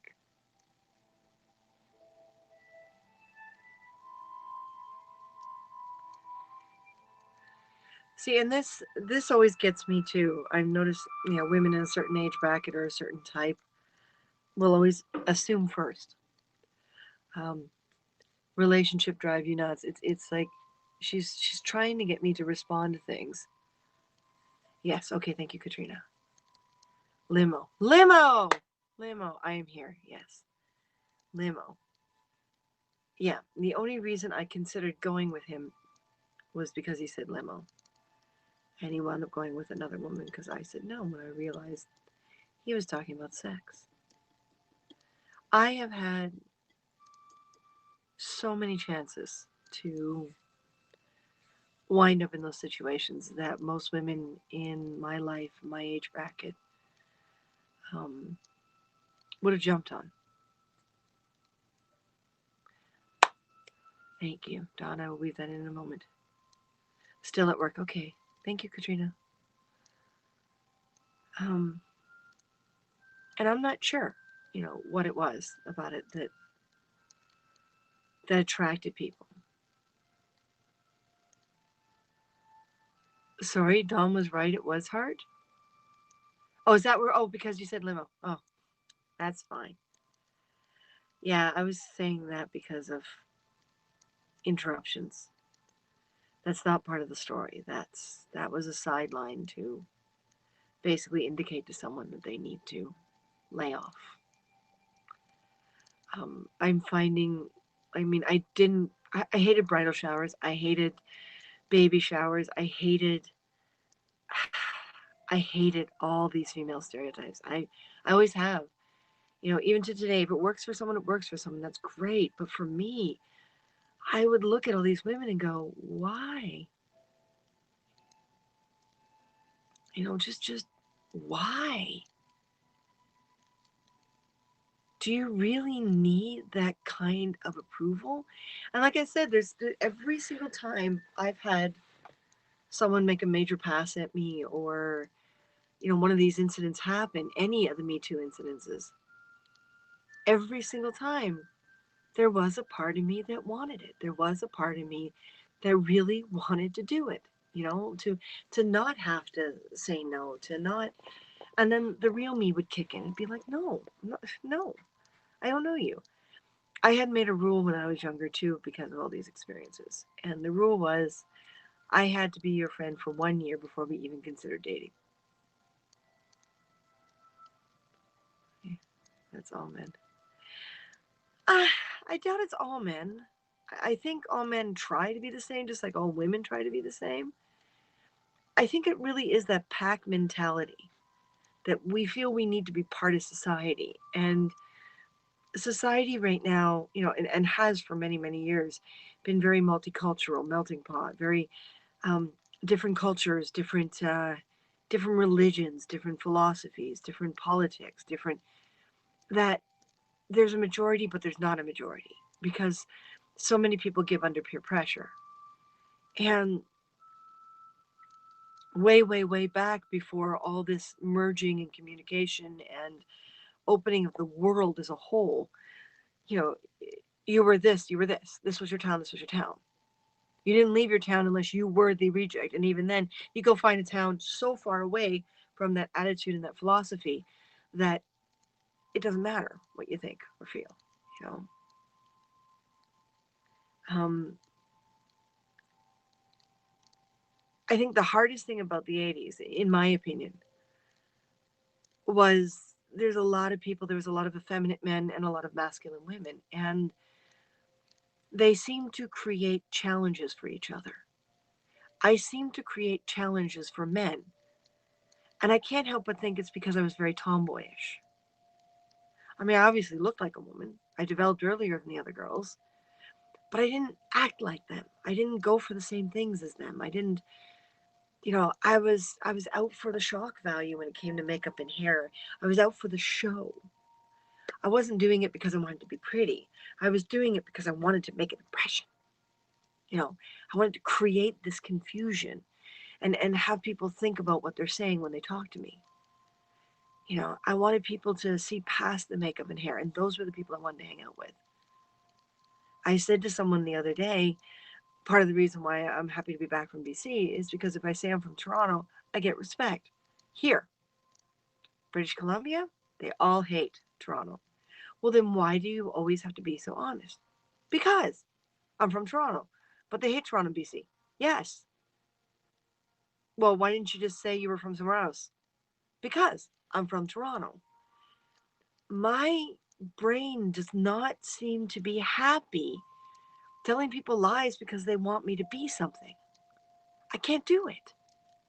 And it all started back then when I started doing the Boy George thing, when I started shaving off my eyebrows and putting streaks in my hair. And I was working on the theory that if someone's going to hate me, they should hate me for a reason. Isn't it all peacocking? Well, that's a problem too, because Again, if you look at all the different bases, all the different core bases for who human beings are, we're very controlled by tribe. And tribes didn't stay, they moved, they explored. I mean, take me, for example: English, Irish, Scottish, Parisian French, French Canadian, probably Native Indian, according to my grandmother. What's my tribe attitude? Scottish, if we're talking the original Celts, oh man, I'm going to have a baby, give it to one woman to take care of because she takes care of all the babies, and I'm going to go out and fight my battles. We're talking the French? Well, that would explain my love for wine. See what I mean?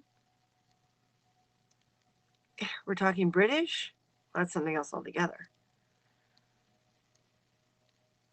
Tribes, thespians. Yeah.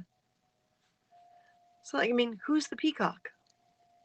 Apparently the male. However, a woman like me, why am I the challenge? And why, because I'm the extra challenge, why am I that much more attractive? So a man can show his feathers? If a peacock puts his feathers out and a female turns him down, and there's another female nearby, well, he'll just walk over to the next female. If we're talking humans, and a male human is peacocking a male energy female because he feels it's a bigger challenge and therefore he's a much bigger peacock if he gets her in bed, well, he's not going to stay with her because she's not going to make a good mom. Very rarely are women like me good moms. Very rarely. The ones who are, bless you, I don't know how you did it. Thank you for having them for me. Because that means I didn't have to. Right? So if he's gonna peacock, he's only doing it for one reason: to get her pregnant. That's fine in the world of peacocks. That's not fine in the world of humans. You're true to yourself. I'm trying to right now. I've just spent about 6 to 8 years, is the estimate, in an extremely bad perimenopausal state. That has done a lot of damage on my patterning, my brain, my heart. When people were asking me what is it like to be perimenopausal in the way that I was, my only answer is my body ran out of eggs, so it tried to kill me. That didn't happen with the rock star. He took his peacock next door. Exactly. But did he get her pregnant? I don't know. And if he got her pregnant, did he stay? Right? So it's there's an obligation in humankind to fulfill responsibility for any damage that you do in life. And if you cannot fulfill the responsibility for the damage you do, then you don't deserve the responsibility for the damage you did not do. And by that I mean you don't deserve to be treated. Everyone deserves happiness, but not everyone's going to earn happiness. And even then, your happiness may not be the same as my happiness. So why judge me because you're not happy?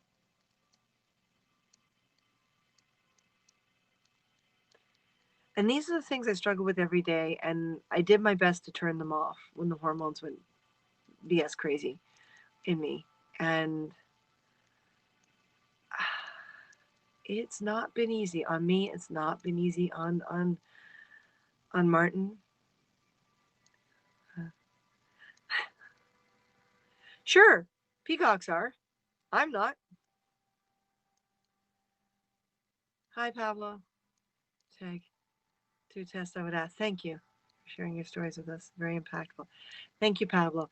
I wanted to point it out because I feel a little hijacked by Yuke. I'm not going to get upset at her. I know she's doing what she needs to do, and it makes her happy to go through this. And it's her way of her brain working. This is my way of my brain working. But I didn't want her to report to you and I didn't want to be part of that. I was referring to her when it comes to a test. Last night she was talking about you guys fixing the delay.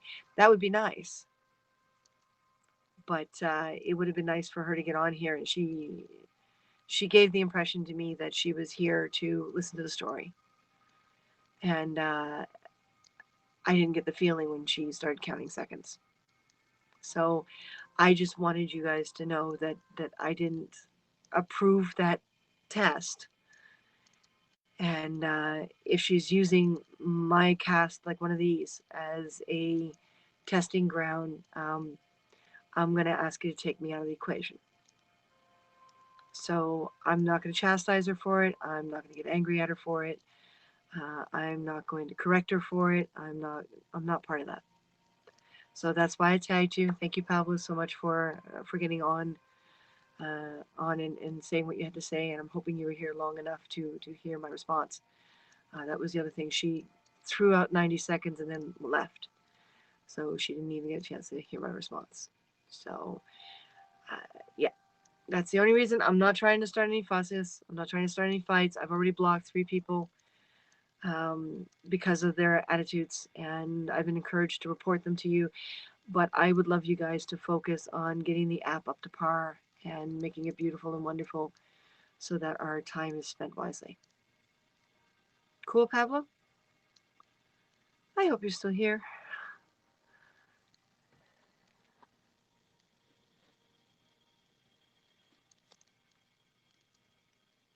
All right.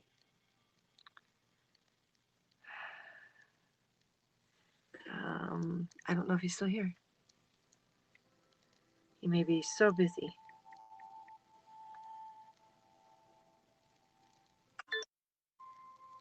Oh, yes. Okay. Good. I don't have to stop my music. Thank you, Pablo. Oh, I've been part of this industry too long. I've been in the entertainment industry since I was 8. I'm now 52. Sometimes it just makes me feel young. Sometimes it just makes me feel old. So old. And oh, yeah, Vincent, I wouldn't call him a rock star. He was just, yeah. Canadian bands don't go as far as they should, really. Yeah. Hi, Perry. So, and you see, and this is what I mean. Everyone around me, at least, for most of my life, a good chunk of the people around me, have been very much like little boxes, very narrow, very still have audio, that CD to send you. Just remembered. Well, would it be easier, Dawn, if you sent me digital files?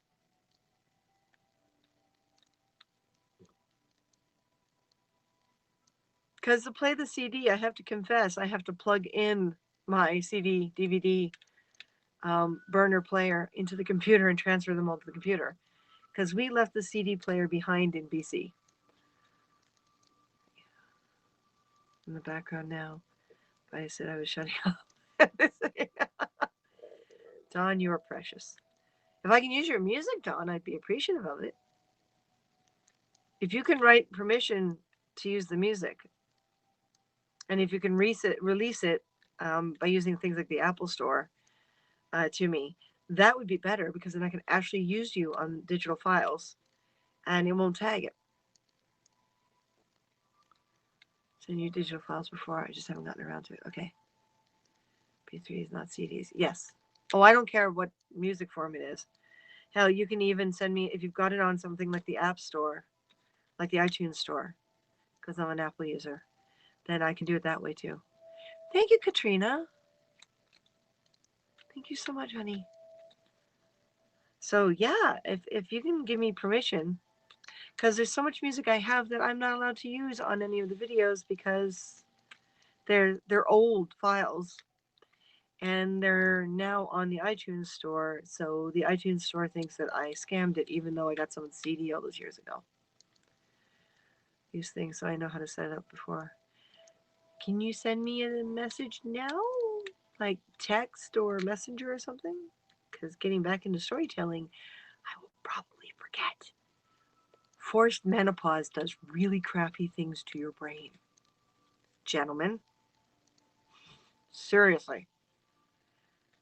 I went in perimenopause early, and I had to be forced into menopause because I just was not getting through perimenopause.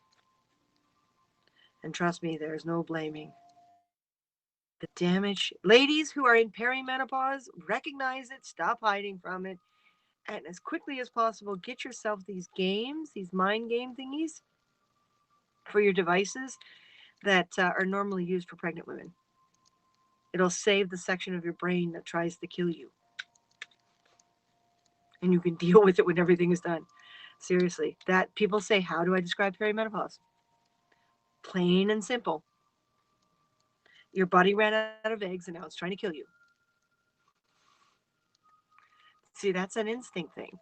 But society-wise, that's useless, man. I'm restarting my life. Why do I want to die? Julian Anderson. I was trying to remember her name.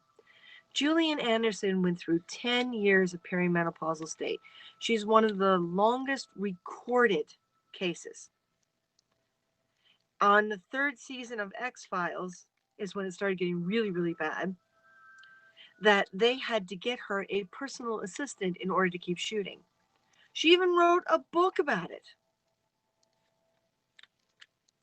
It's rare. It's 1 out of every 10,000 women are reported as having this kind of perimenopause and menopause transition. Reported. I don't know how many of us out there are not reporting it. You would not believe what my body did to me. Holy crap. Martin couldn't say boo. Like, I couldn't function. I broke down in the courtroom when I was in the right. You know, when you think about it, I let that third producer win, and you're right. You are so right. Can't be hard on yourself. But then, for my personality type and where my core strength comes from personally, to me, that's not being hard on myself. That's stupid, bitch. Don't do it again. Oops, I didn't. Nope. No swear words on here. Stupid, right?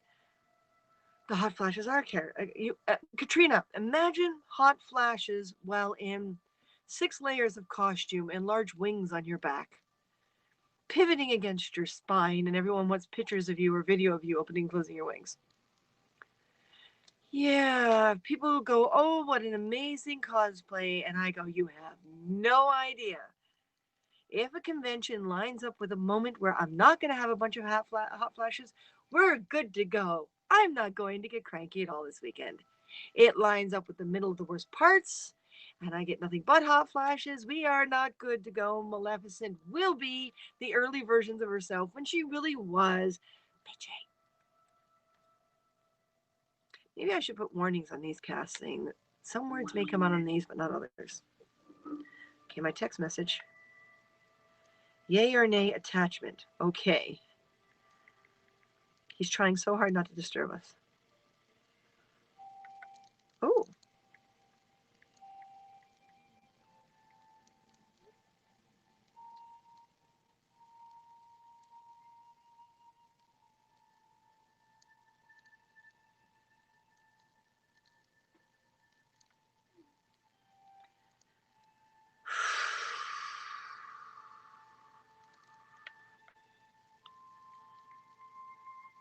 Okay.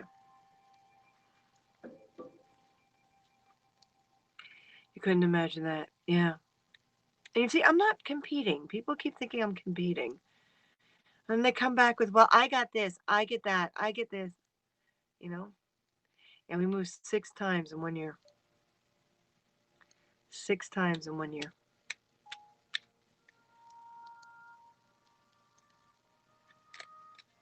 Way too much stress. It was way too much.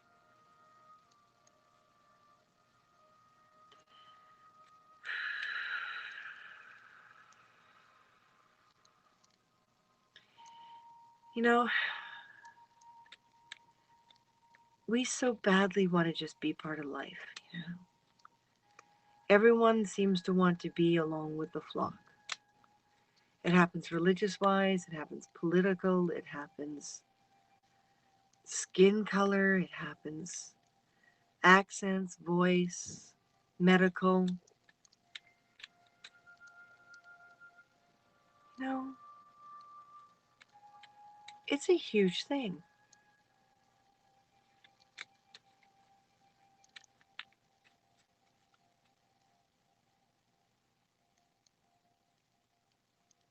I can't help but think there's no way we'll ever escape from it.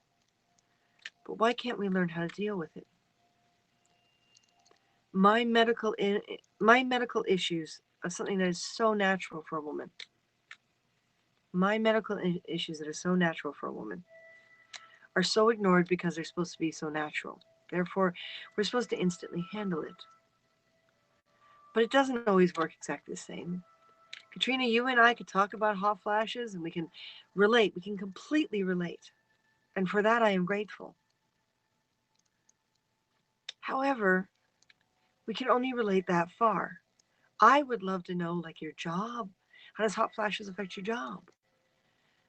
Do you keep the other half up at night? When do yours seem to happen? What foods do you eat? I find mine are worse when I have a lot of salt. I or sugars, like not natural sugars, processed sugars. I spent a good chunk of my life with guys constantly trying to get up my skirt or down my pants.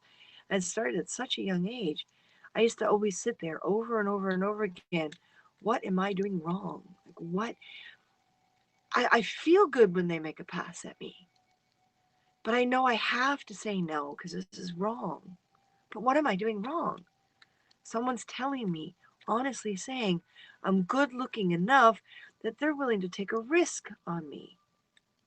Well, what's the risk? They accidentally get me pregnant, they can disappear. It's pretty easy to do. Even with the court systems and, calling people in, it's still a huge effort. Do you want to emotionally face that? As a woman going through hormonal changes? No, you don't. It's such a. I can't say in the 80s things were simple because I feel like we were this immense bridge over this huge river that, our parents built. Yet that river has nutrient in it. That river has fish in it. That river has, a passageway for boats. That river has so much, and our bridge is so huge. If you're in the middle of that bridge and you don't walk over to the edge to at least look in the river to see what's already happened, you're never going to know what they already accomplished. And you're starting from scratch for nothing except an identity that you can't support. Why didn't we build boats? Why didn't we build a skinnier bridge? And anyone who doesn't fit on the bridge, get a boat. Doesn't matter. Some of us will get a little closer to our parents' techniques and issues. Some of us will be on the bridge. I still look back at it and I keep thinking, our generation was probably one of the best generations ever. The generation after us are still listening to our music and our parents' musics. They do have their own, just nowhere near the saturation we did. So where did we come up short as a generation? For me, when I was working as a janitor, 1 minute I would be fine. Next minute I would be sweating buckets and I would be as red as a beet. Wow, janitor saw a lot of toxic cleaning materials. Did you know, and any man on here who wants to argue with me, go ahead. I can actually give you the links at some point if you remind me. Did you know that because of the way a male's system is designed, like his lungs and his capacity and his heart, he can handle things like ammonia and cleaning products and bleaches much better than a woman's body can. It is healthier for a man to be the person who cleans than it is a woman. Now I'm starting to think with the stereotype that the women are the cleaners, the question then becomes, have we been trying to commit suicide as a species? since what, the 1930s?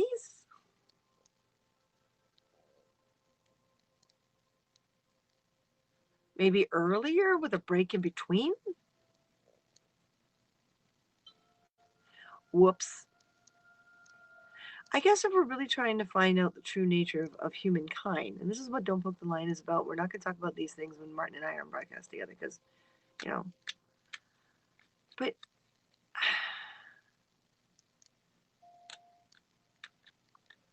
I can't help. I've been reading a lot of theories on overpopulation and the basically herd mentality, or tribe mentality.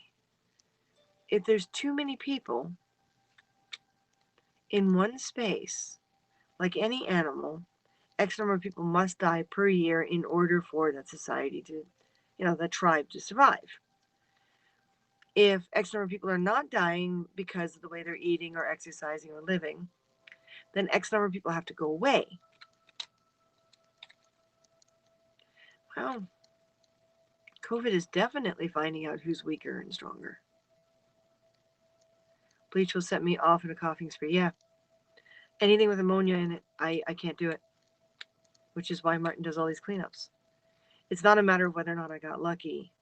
I found someone who was willing in order to have me in his life. It doesn't mean everything about him is perfect. And yes, we have our struggles. We are a couple. And he's not having a good time with the constant changing back and forth during my change, my hormone change. I mean, he's just spent the last 6 to 8 years not recognizing me. That's a huge deal. And then his parents die, and he's right back to where he was. That's and they pass away the same time I get the surgery to force me into menopause. There's just too many things back to back. We can't help but think that the universe is saying, don't do it, guys. Just relax, will you? This is reality. Stop fighting it. Who cares what people think? Just do it. Learn from your past. Live for your future. We'll see. So I do this thing every once in a while when I need to, and I don't do it as often as I used to. I should. Called self-mastery cards. Self-mastery cards are little teeny cards to kind of get your brain to go in a direction that suits your energy in the moment. I have done it over the phone for people. I don't promote it. I don't plug for it. I don't ask money for it. But I am looking at my battery, and because this is up in the corner up here where there really isn't power, the lights are getting from a plug that's out of reach. My devices are going to die any moment now. So we got to my teenage years. The next one we'll pick up from there, and we'll talk about being a young adult and meeting Martin and stuff. I'd like to keep a regular schedule, but I don't know if that's possible with the whole COVID thing happening. So I'm going to pull a card for myself based on this broadcast. In other words, what did I learn talking to you guys? If you're still on and you want me to pull one for you when I'm done, let me know. So I'm going to pull one for myself.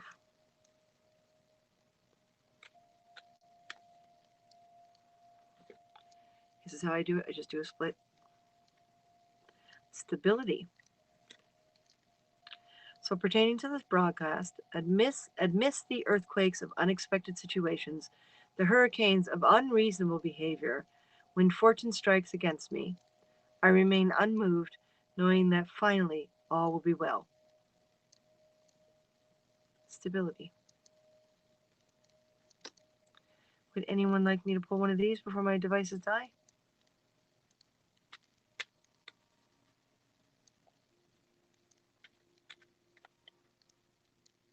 Katrina? Dawn? You two seem to be the two left. I don't know if Eric's still listening.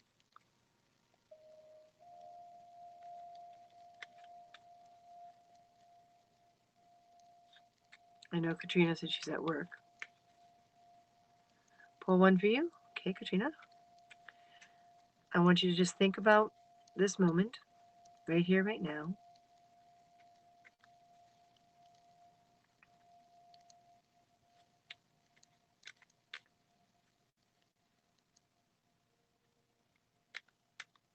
Okay, Dawn, hang on.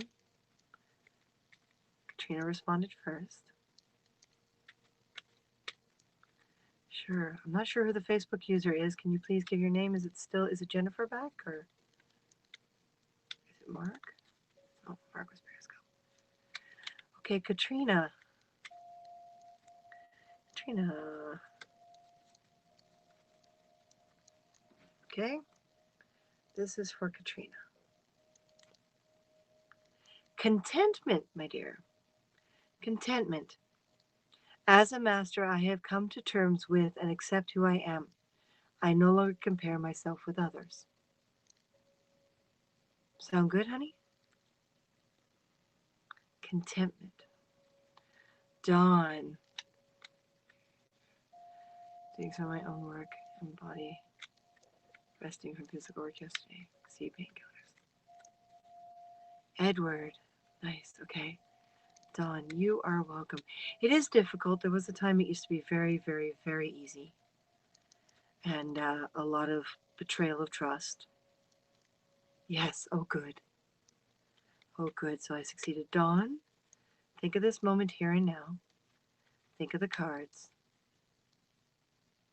Think of where you are and where you need to be. Dawn, this one's for you. Oh, Dawn's going deeper into the pile.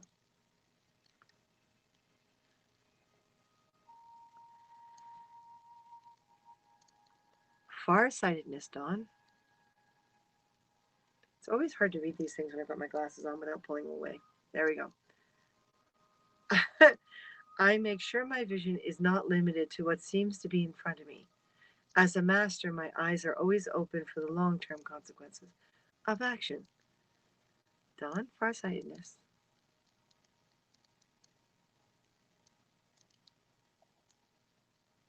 Sound good?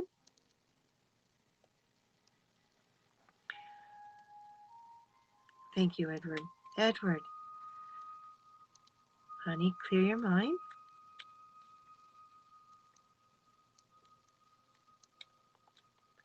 And let's see what comes up for you, shall we? Think of now, think of the future. Eventually, this will become second nature again, and I will start feeling like myself once more. You're welcome, Dawn.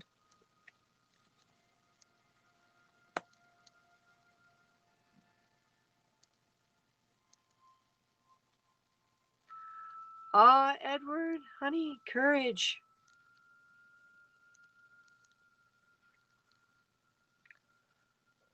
As a master, my courage comes from my clarity of purpose and the sure knowledge that I am exactly the right person in exactly the right place at exactly the right time to get the job done.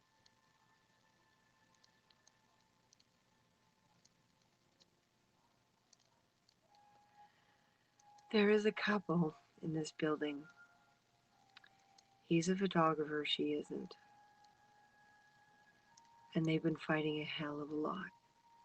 They usually fight in the alleyway. Yesterday they fought in the hallway, and they were removed from the hallway until they go back in their unit. And today I can hear them back out in the hallway, fighting once more.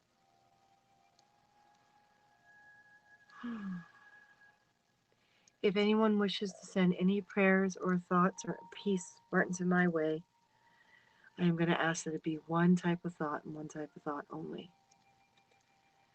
That no bad energy will invade our space or our minds, and our own personal, you're welcome, our own personal problems and issues must be our own. Hi. And then that's Martin and I need to get rid of our parents' thoughts and processes, our spouses, like each other's thoughts and processes, and once more fall into a place that is as beautiful as it was in the beginning, or understand the nature of our life must change, and COVID will be the catalyst. So, Edward, you got courage. Edward, you got courage.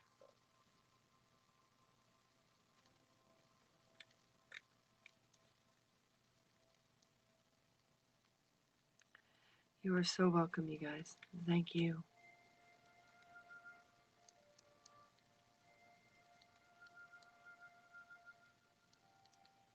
Thank you for being part of my space today.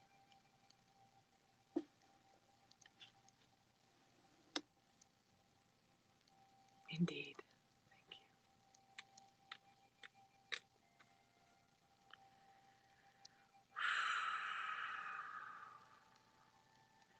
Those of you who have not come over to HAPS yet, it's HAPS, HAPPS.tv. Of course, you can find Martin and I as Car Hunger, CARRHUNGER. Periscope goes down in March. HAPS is where many of us have gone to. HAPS gives you the opportunity to put little awards and tips in for your favorite broadcasters, and sponsorships as well. Martin's and my goal for this particular channel is once we get $40 worth of sponsorships, minimum $40 worth of sponsorships a month. Sponsorships are like Patreon. It comes out every month. Once we get the $40 worth, we will start doing discounts for anyone who is a sponsor. So we will be getting hold of you and asking you for an email address, or a way that we can let you know what's discounted, and you will get first chance to buy things, and above and beyond ahead of everyone else. So, well, interesting enough to share with us. Thank you, Don. Part of the reason why I was a success as an actor, I was always told I have a non-mass marketable body type. For my rib cage and my shoulders and my body shape, I'm too short, basically, is what they're saying. And one of the things that I had an advantage over those people who were mass marketable body types, or are mass marketable body types, was the fact that every character was three-dimensional, which meant I constantly put myself on the line for my characters. It's something I need to get back to if I'm going to survive as an artist, is to have those feelings. And you guys today helped me, every single one of you. So whenever you see a title that says "Don't Poke the Lion," that's what it is. It's just me, and it's storytelling, and it's connecting on a way that most people don't. And it's my little opportunity. All right. I'm not going to use the same, sign out here because it's not there. I don't know what sign out I'm going to do here. Just remember, don't poke the lion. This sucker's going to bite your head off. Kind of like that. All right, folks. Stay safe and take care of yourselves, okay? And remember, too, you can do awards and sponsorships even though a broadcast is on repeat. You can also comment even though broadcast is on repeat. That's another thing I love about HAPS is you can do all the features even though it's on repeat. Just when the updates come, the notifications come in for us, sometimes things get lost. We may not see what you typed. So, feel free to get a hold of Martin and I on our other social medias. If you need to send a direct message, it's there. Thank you, Don. You're awesome, man. You are awesome.